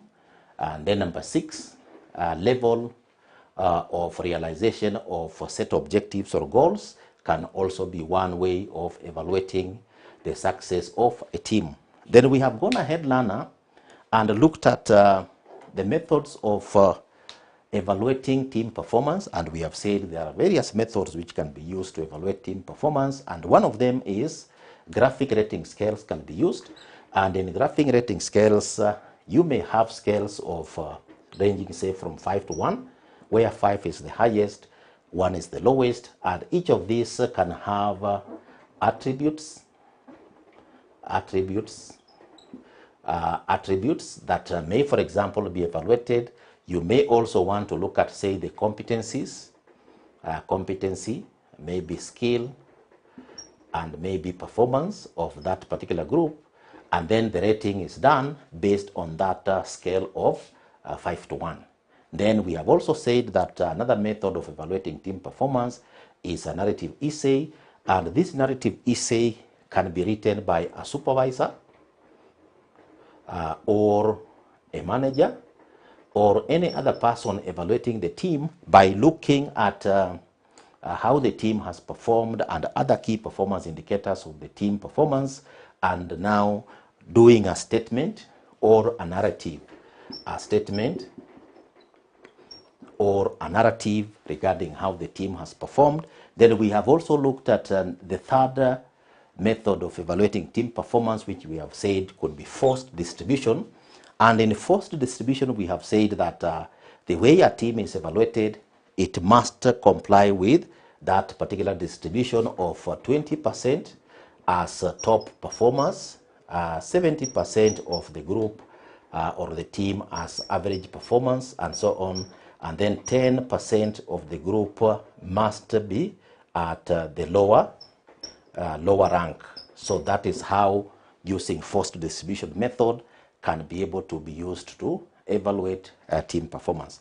That is number 3. Then number 4, peer evaluation, where here workers or colleagues can be used to be able to carry out evaluation of a group. So management by objectives can also be used as one of the methods of evaluating performance, which was propounded by Peter Drucker. And in management by objectives, objectives are set at the beginning, they are agreed, and an evaluation is done at the end to compare what was agreed and what has been performed. So here, the supervisor or the manager and the teams work together to be able to evaluate that team performance. Then when it comes to use of 360-degree system, that's the 6th method that can be used. This system is also referred to as multi-stage evaluation, where the stakeholders involved in that particular system, like employees, clients or customers, managers, supervisors, and also the financial results can be used to be able to evaluate the performance of a team. So Lana, this has been our lesson on team performance within performance management context of human resource management. And before we finish our lesson, I want to give you an assignment. So your assignment for today's class or today's lesson would be discuss the methods that may be used. Discuss the methods that may be used to evaluate. Discuss the methods that may be used to evaluate team performance. Team performance. Discuss the methods that may be used to evaluate team performance. So, Lana, that is your assignment. Thank you very much for being attentive in the lesson.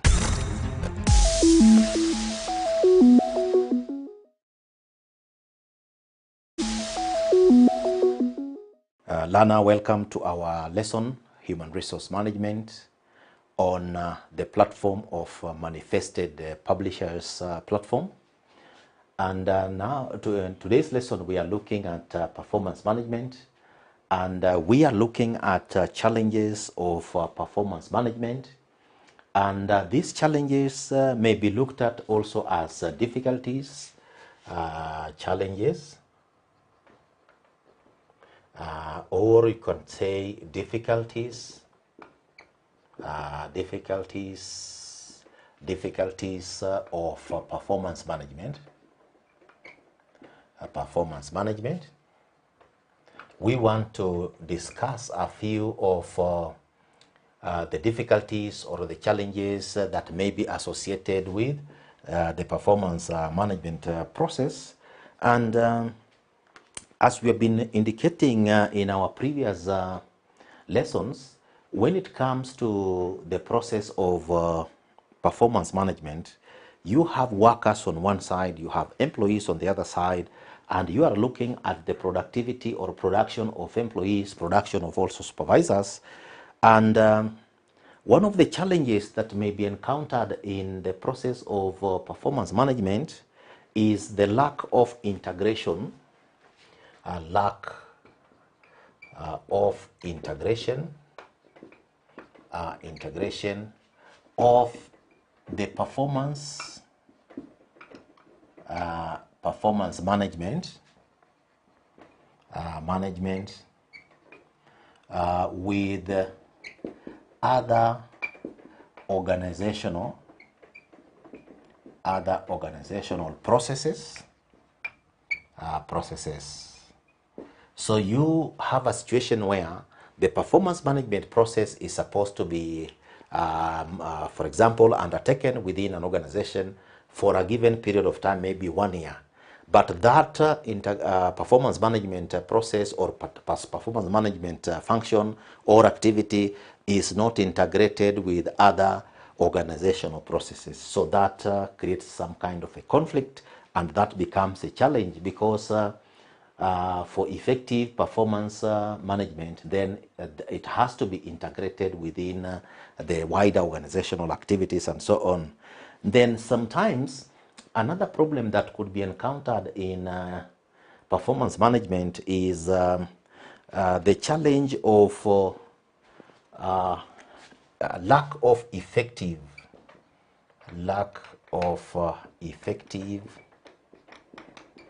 leadership and commitment of senior management. So senior management may commission, for example, the process of performance management to be undertaken in an organization. But where the top management does not give their commitment, that they don't support this particular process by providing the required leadership, then that becomes a very difficult situation to overcome, because as you come down within the organization, other lower organizational levels may not take this effectively, especially if the top management of that particular organization has not supported the process of performance management effectively. Then sometimes wrong design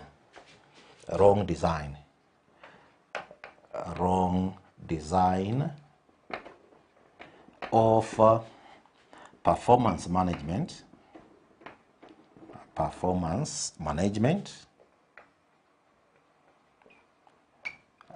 and performance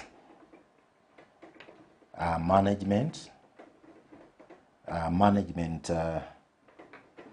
tools. So the tools or the instruments that are being used, for the performance management process are not designed appropriately You may go to one organization and you find the same tool that is being used by production department is the same tool that is being used by management department, the same tool that is being used by a marketing department. So you have marketing, you have production, you have finance, and you have HR, for example. So if you are using the same tool to evaluate different functions, then the wrong design of performance management and performance management system and performance management tools, that creates a problem within a given organization, and that could compromise the results that are likely to be achieved from this particular process, and that is another difficulty or a challenge of performance management. Then sometimes there is the element of the incompetence of managers, supervisors,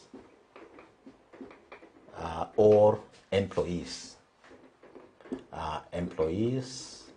regarding performance management. For example, Lana, a supervisor is supposed to agree with the employee on the targets to be achieved at the beginning of the year or at the beginning of the evaluation period. But due to incompetence, these targets are not set. These targets are not fixed. The supervisor does not ask, the employee is not aware, or they don't fix them appropriately or properly, and so on. Then that may compromise again the process of performance management. So incompetence of managers, supervisors regarding the performance management that is supposed to be conducted within an organization may sometimes be a difficulty or a bottleneck that may compromise the process of performance management. Then sometimes performance management may be, you may be implementing a performance management process, but changes take place. So when an organization failure to take into consideration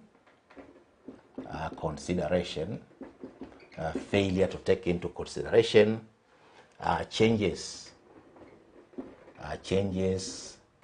that may be taking place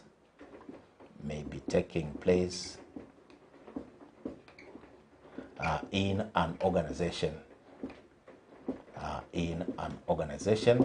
So, dear learner, they say that change is the only constant, and an organization may experience some changes that were not foreseen.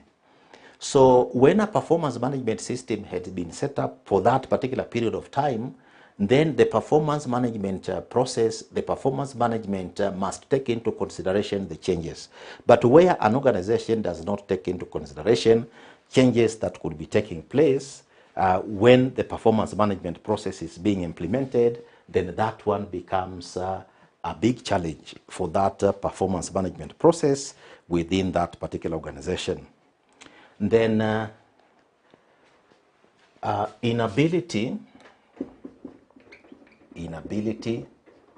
to conduct quarterly reviews of performance management.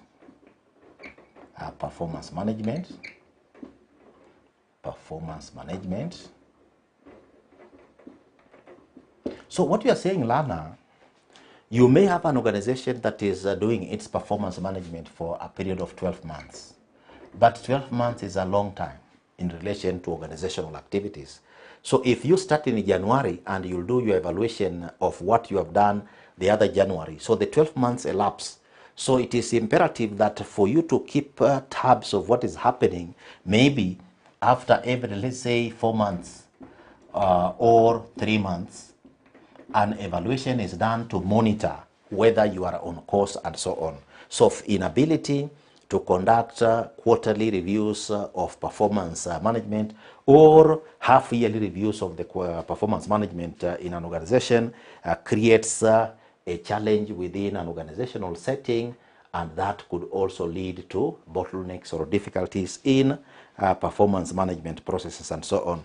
Then not giving teams, not giving or providing teams with clear goals or objectives. So you have teams, you have individuals, you have groups, for example, but these groups are not given clear objectives that they are supposed to be able to achieve, clear targets that they are supposed to be achieved, that they are supposed to achieve in a performance management, for example, cycle. So when that is now not done, it becomes very difficult for you to achieve consistent, for example, results, and that becomes, again, one of the challenges in relation to the process of performance management. So again, lack of effective communication, a lack of effective communication regarding expectations. So lack of effective communication regarding expectations, that is also another challenge that may accrue or may be encountered by an organization in the process of performance management. And then also number 9, utilization of paper processes,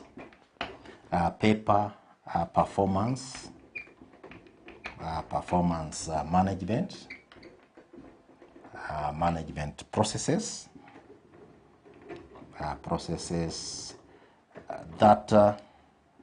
processes that are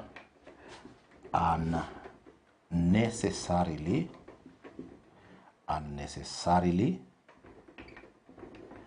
slow. So basically you can imagine if you have an organization with, say, 2,000 employees, and you are going to agree on targets, you are going to fill forms, and these processes are largely manual. So what you are saying, these processes are largely manual processes. So these processes may be time consuming. These processes will be time consuming, slow, and manual. So that again becomes a challenge or a difficulty in the in performance management in any given organization. So that again is a bottleneck that an organization has to be able to address in order to ensure that this process is effective. Then, dear learner, challenges that may again accrue because performance management is conducted in the context of business. So the other challenge that could be encountered will be lack of authority for employees to perform their tasks, their work. So workers are given work to do, but they are not given commensurate authority. So that again becomes a challenge. Workers are waiting, there is no authority, there is no clear communication, so they'll be waiting and wasting time. So these, dear learner, could be some of the main problems, the main challenges, the main bottlenecks that may be encountered by an organization or by an entity that intends to conduct performance management. So we can go through them again in a form of summary. We have looked at challenges or difficulties or bottlenecks in performance management, dear learner, and we have indicated that, number 1, lack of integration of the performance management with other organizational processes is one of the challenges.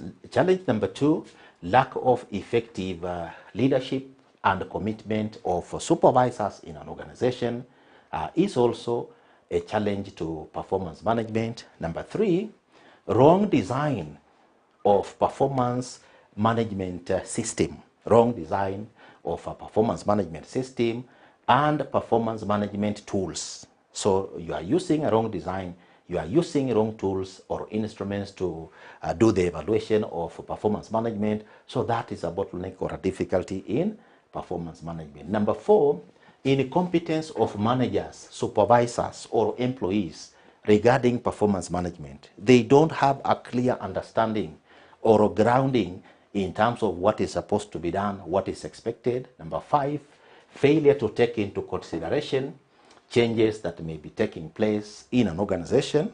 Number 6, inability to conduct quarterly reviews of performance management.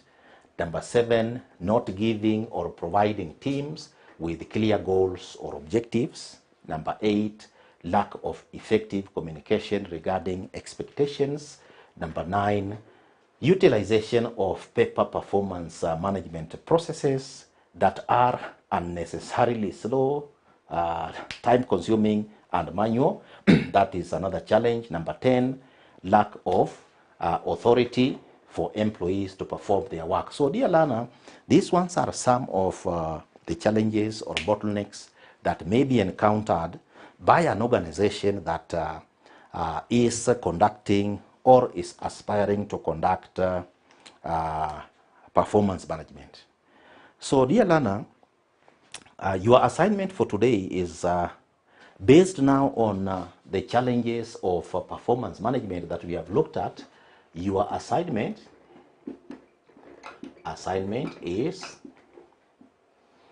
assess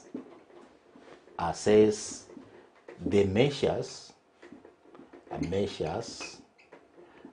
that may be taken assess the measures that may be taken to overcome the challenges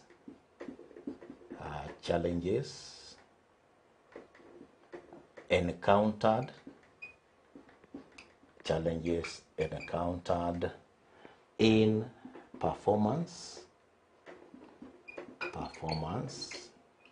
management. So, dear learner, this is your assignment.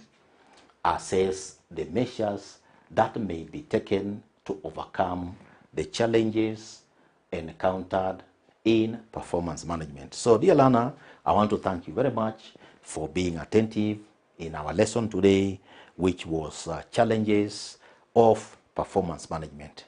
Thank you.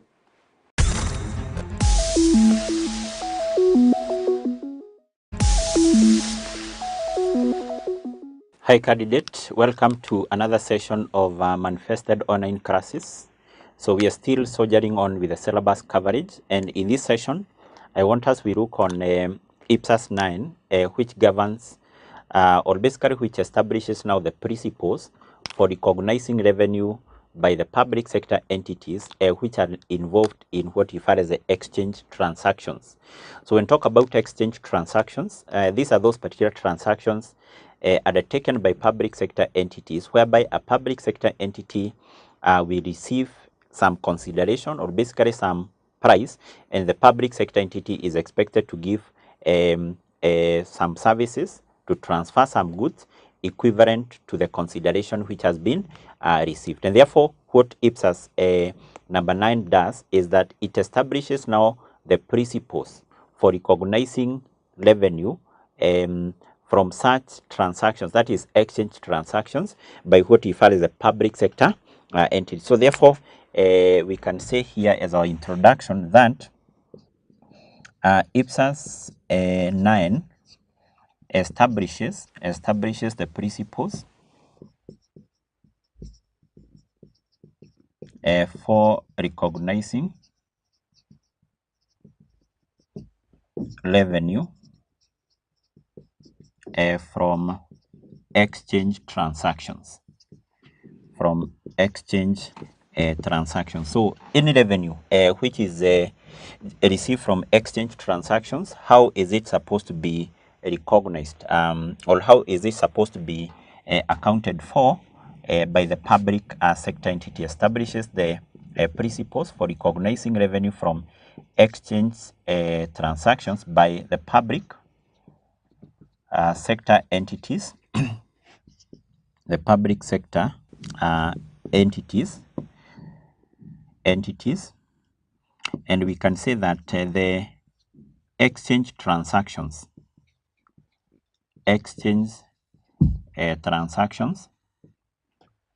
transactions include number one, what we refer as a provision of services, a provision of services, whereby a public sector entity is providing services and is getting some consideration in return. That is a good example of an exchange a transaction. Number two is what we refer as the sales of goods. The sales of goods. A public sector entity is selling some goods now to the members of the public and receiving some consideration equivalent to the value of the goods which have been transferred or sold. And also we have what we refer as use of assets by others.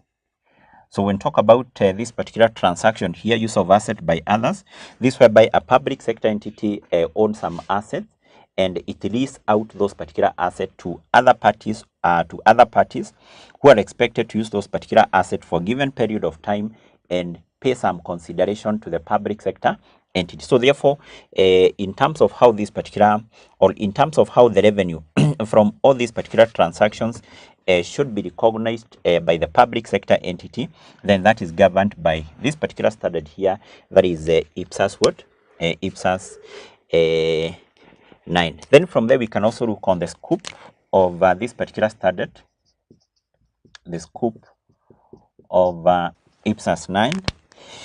And generally what you have said is that IPSAS 9 here, this applies to all the public sector entities which are undertaking or which are involved in the exchange transaction. If a public sector entity is providing services to the members of the public and receiving some consideration on the same, is selling some goods to the members of the public, receiving some money or leasing out some asset, so how should it recognize now the revenue from all these particular transactions? So those particular public sector entities which are undertaking or involved in exchange transactions, then they should recognize revenue from such transactions in accordance with these particular standards here. And therefore we can say that it applies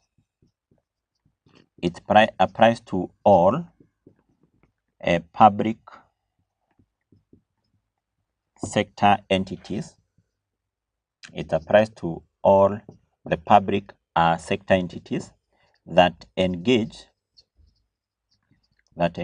in exchange transactions,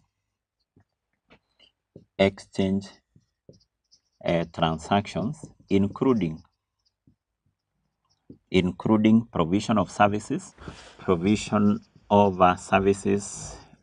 sales of goods,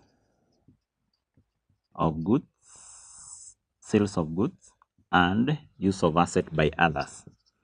Use of asset by what? By others. Use of asset by what? By others. So then from there we can look on some few definitions. We can look on definition of few terms. So here we have two terms we need to define. Number one, we need to define what is an exchange transaction. That is something we have already mentioned here about an exchange transaction. And also the other term we can define, which is also a key term, is the revenue. So let's start by defining the first term, which is revenue. And basically we say that revenue is what? This is the inflow of resources. Or basically inflow of cash arising from these particular transactions here, like provision of services, like sales of goods, or basically as a result of leasing out some assets. So therefore we can say that this is the inflow of resources,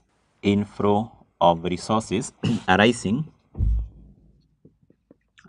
from exchange transactions.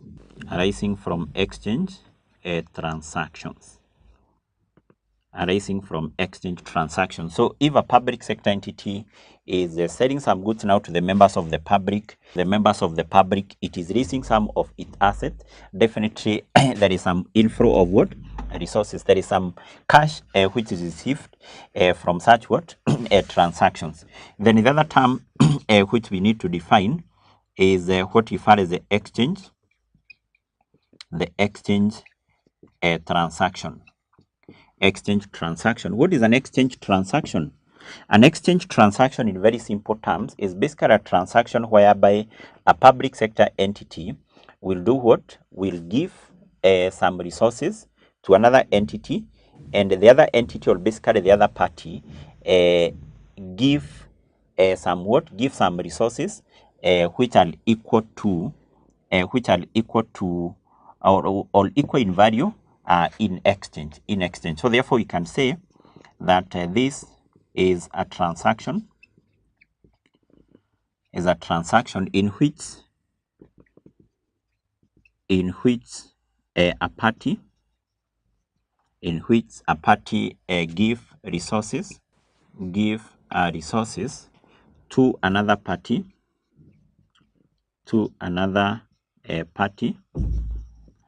and the receiving party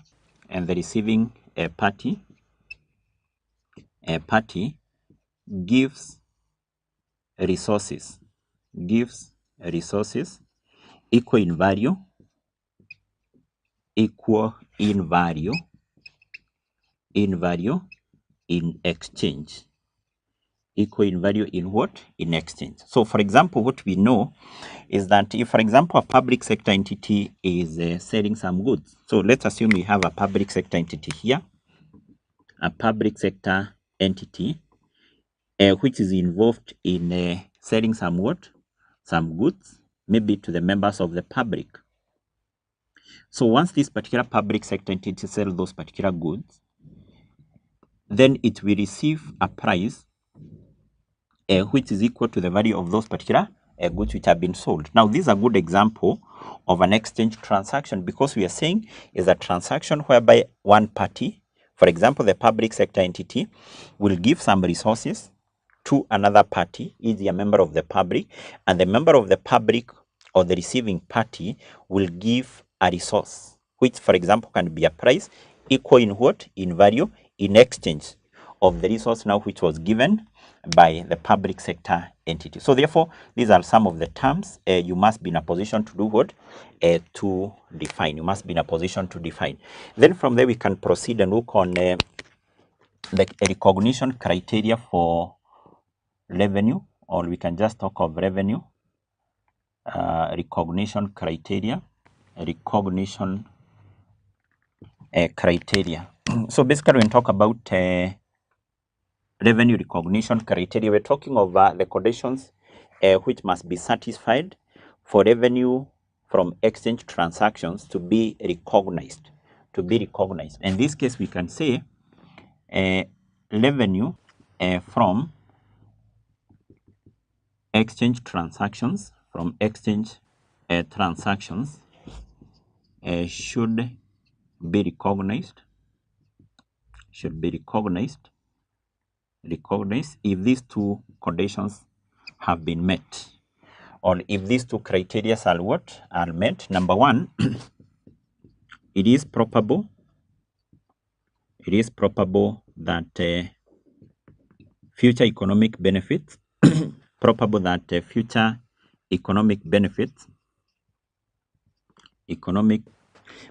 will flow into the entity.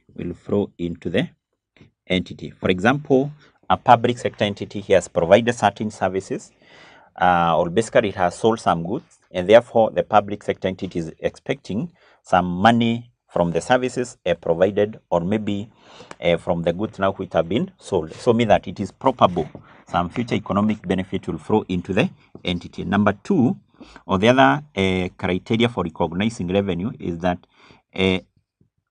revenue can be measured reliably. Can be measured can be measured doubly. So if those two criteria are met, then we are saying that revenue from exchange transaction must be what? Must be recognized. And then finally, let's look on how the revenue from exchange transaction must be measured. We can look on the measurement of revenue from exchange transactions.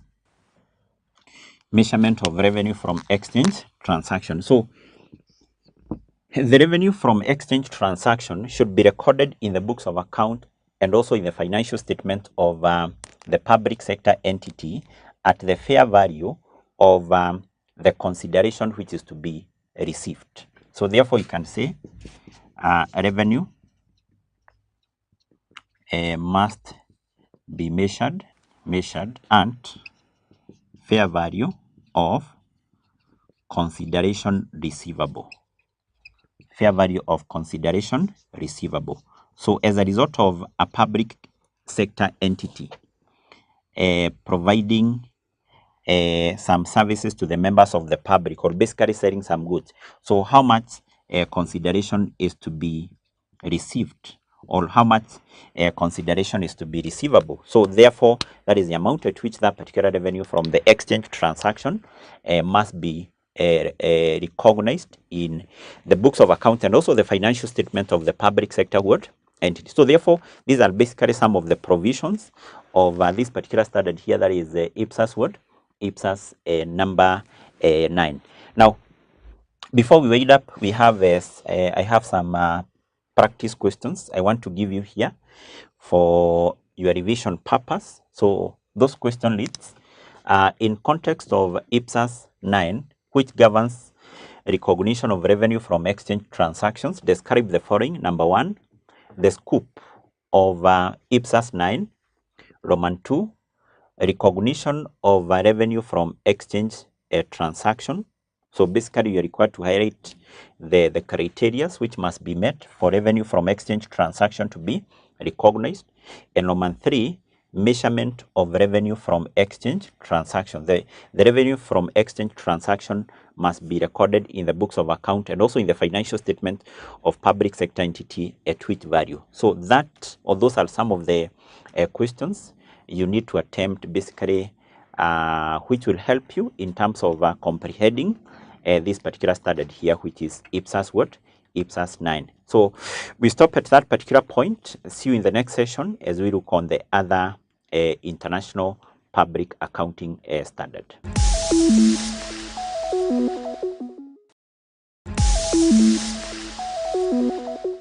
Hi candidate, welcome to another session of Manifested Online Classes. So we are still continuing the topic of public sector accounting, and specifically in this session, I want us to look on IPSAS 23, which is basically one of the international public sector accounting standard applied by the public sector entities, specifically in relation to recognition of revenue from non-exchange transactions. And therefore, the objective of this particular standard here, that is IPSAS 23, is basically to establish the principles of measuring and also recognizing the revenue from non-exchange transactions. So what are non-exchange transactions? Non-exchange transactions include transactions such as receiving taxes by the public sector entities, receiving of donations, and also what we refer as the grant and so on. So how should that particular revenue received in form of taxes, in form of donations, in form of grants be recognized, or basically be measured and recognized by the public sector entities? So first of all, we can say that IPSAS 23 establishes the principles of recognizing and measurement,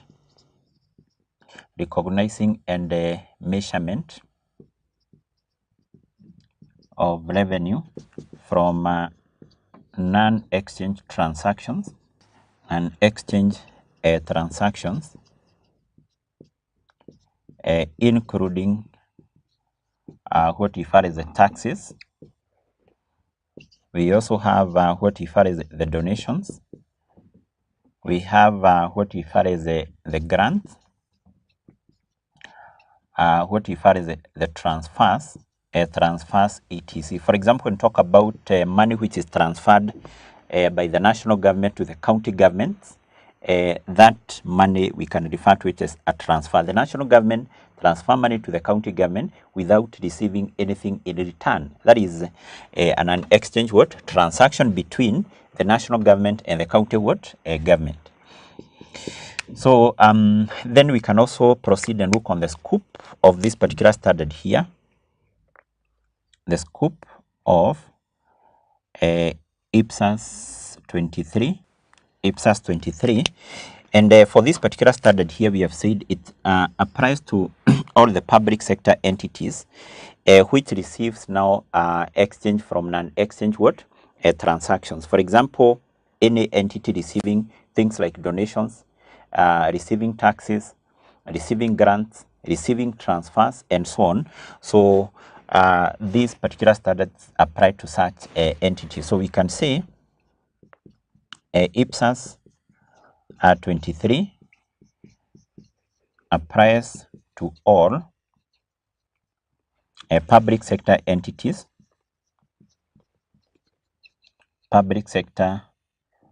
entities receiving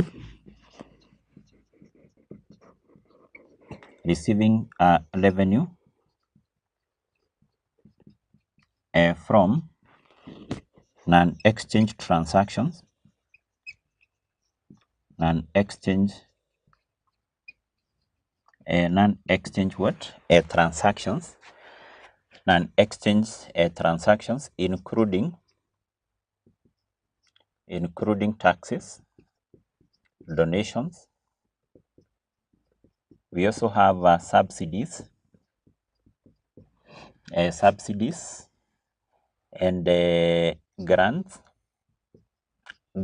and other transfers transfer. Any public sector entity which is receiving taxes or basically collecting taxes from the members of the public, receiving donations, subsidies, the grants and other transfers, then it should account for that money which is received in form of taxes, donations and so on in accordance with what? In accordance with IPSAS 23. Then we can look on definition of few terms. Definition of a few terms. So the first term we need to define here is non-exchange transaction. Non-exchange transaction. Now, an exchange transaction, basically this is a transaction whereby one party will do what? Will give some resources, or in other terms will receive, will transfer. That is, will give or transfer some resources without receiving resources from the receiving party having an equivalent value in exchange. For example, as a member of the public, you pay taxes to the government, but it's not obvious that you're going to receive services from the government equivalent to the taxes you have paid. That is now an exchange what? A transaction. Another good example of an exchange transaction is whereby the national government will transfer money to the county government, and it is obvious that the national government is not receiving some services or even some goods now from the county government as a result of the money which has been what? Transferred. All those are good examples of what? The non-exchange what? A transaction. So therefore, we can say that this is a transaction, in which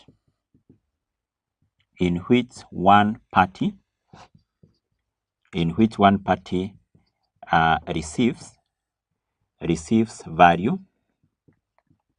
receives value without directly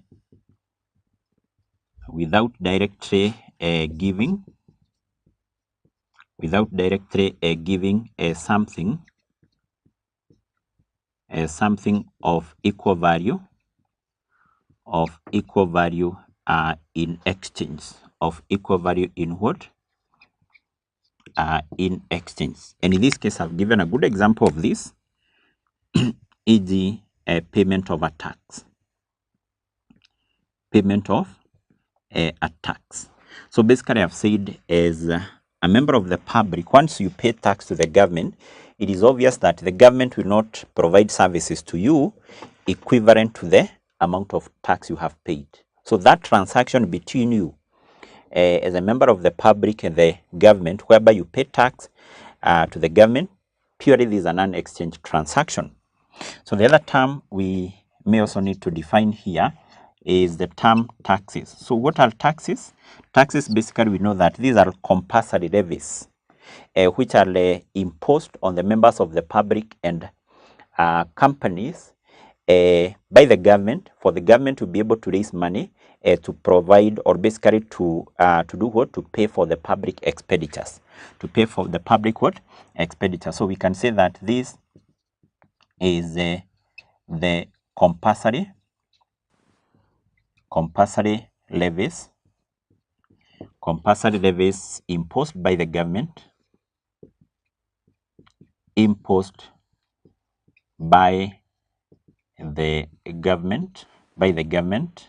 to who? To individuals. In this case, individuals, here we can talk of the citizens, and companies to do what? To fund the public expenditure, So basically the public expenditure, these are those particular expenditures which are incurred by the government. Like we know the government has to do what? To provide security to us. It has to employ some security guys. The government will have to pay those security guys. The government also cater for what? For other public what? Expenditures, like maybe constructing public roads and so on. So therefore, as a result of that, the government has to do what? To levy taxes. To be able to fund those particular public expenditures. So that is the second term which you must be in a position to define. The other term number three is something called the transfer. Now, even before we define this, remember I've said a transfer is, for example, where the national government will transfer money either to public schools, to county government. For those public schools, the county government to provide what? Some services to the members of the public. So once the national government transfer that money to the county government, to the national schools and so on, or to the public schools, the government do not receive anything in return of the money transferred. So that is a good example of what we further a transfer. So we say this is a voluntary all compulsory transfer, transfer of resources by one party to another, without receiving goods or services of equal value.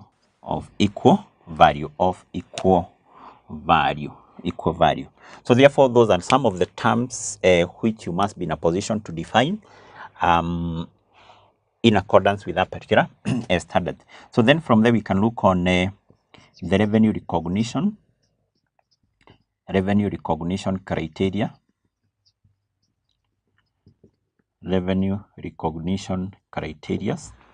So basically these are those criteria which must be met for revenue from non-exchange transactions to be what? To be recognized. In this case, we have two criteria for recognizing this revenue from non-exchange transaction. Number one is that there must be inflow of resources. Inflow of resources.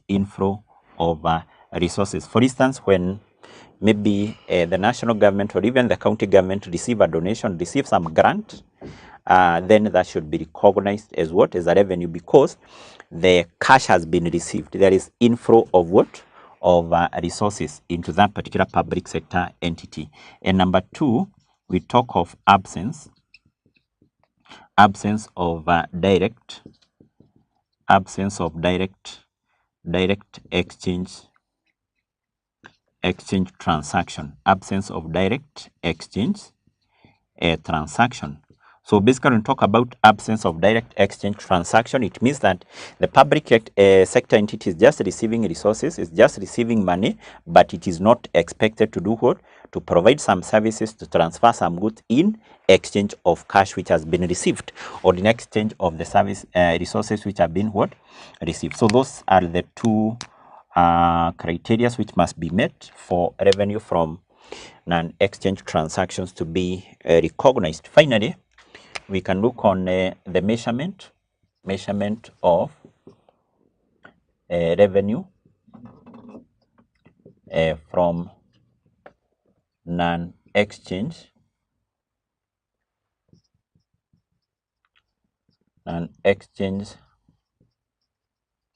transaction.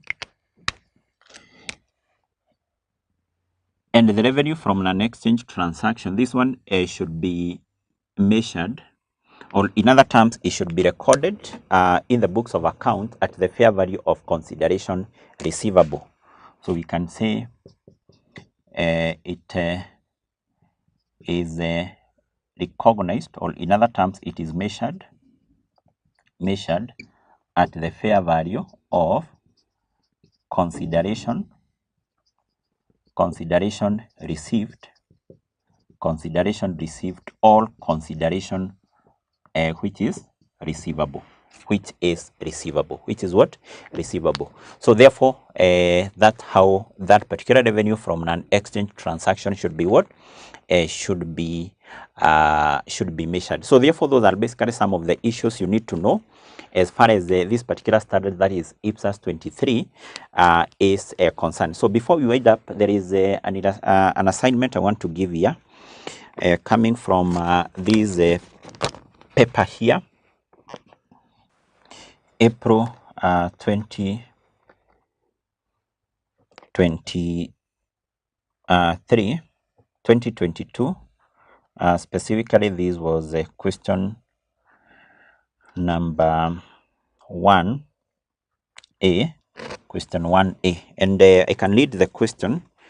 It reads: International Public Sector Accounting Standard IPSAS 23, revenue from non-exchange transactions, which include taxes and transfer, prescribes the requirement of financial reporting for revenue arising from non-exchange transaction other than non-exchange transactions that give rise to an entity's combination.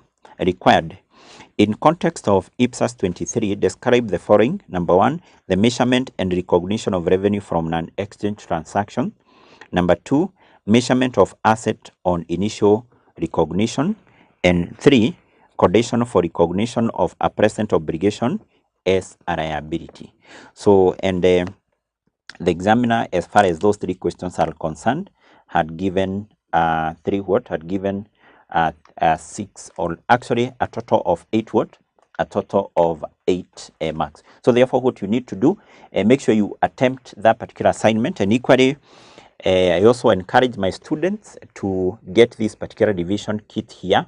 It is updated to the most recent sitting.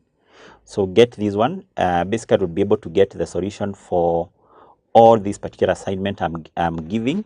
So all the solutions are at the end of that particular revision partner, or that particular revision kit. So that is the end of that particular session. So see you in the next session as we look on the other standard.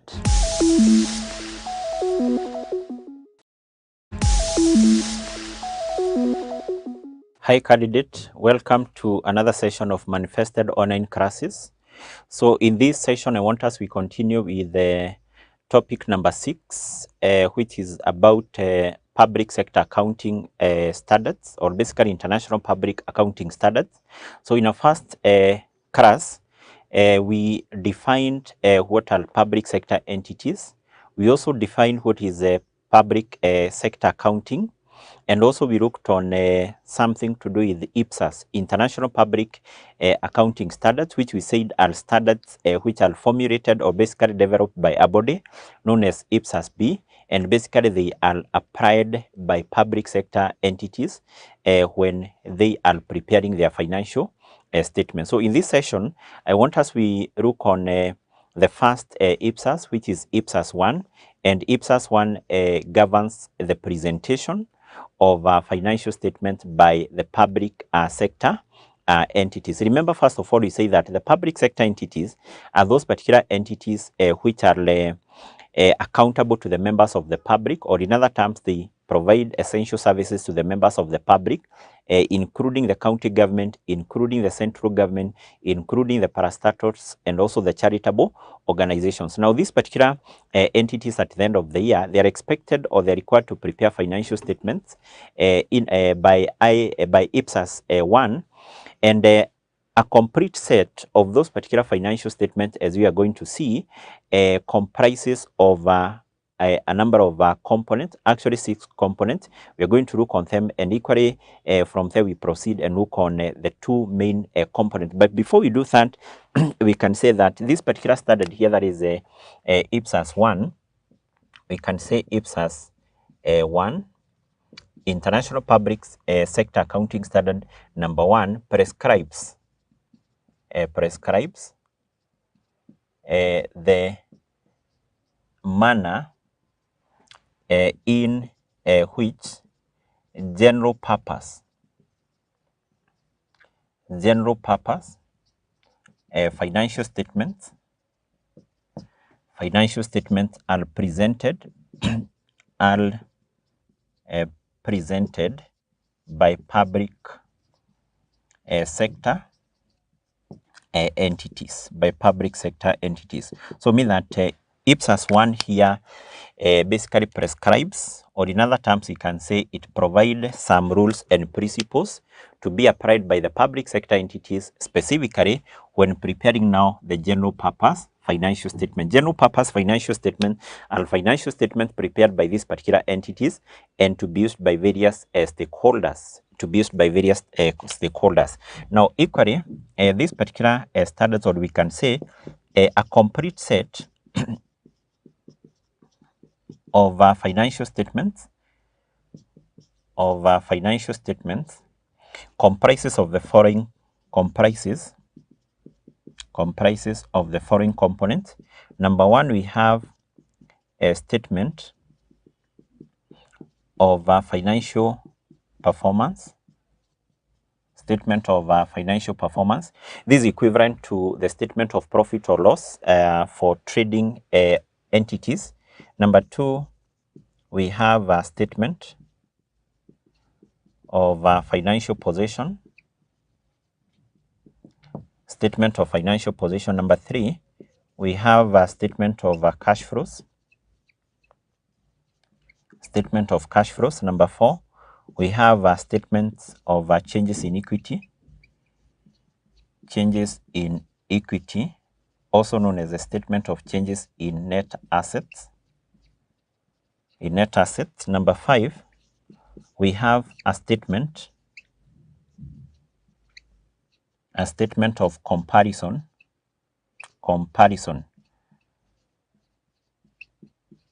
of budget and actual information. Budget and actual information. And finally, number 6 here, we have the notes. We have notes to financial statements. So therefore, according to IPSAS 1, when a public sector entity is preparing financial statements, those financial statements should comprise of 6 components. We have the statement of financial performance, a statement of financial position, statement of cash flow, statement of changes in equity, a statement showing a comparison of the budget and actual information, and also now we have the note. Equally, this standard here, that is IPSAS 1, has gone further to prescribable basically to outline some of the items which must be highlighted or which must be included in the notes. So therefore, maybe you can say that this, or maybe you can just talk over the items to be included in the notes.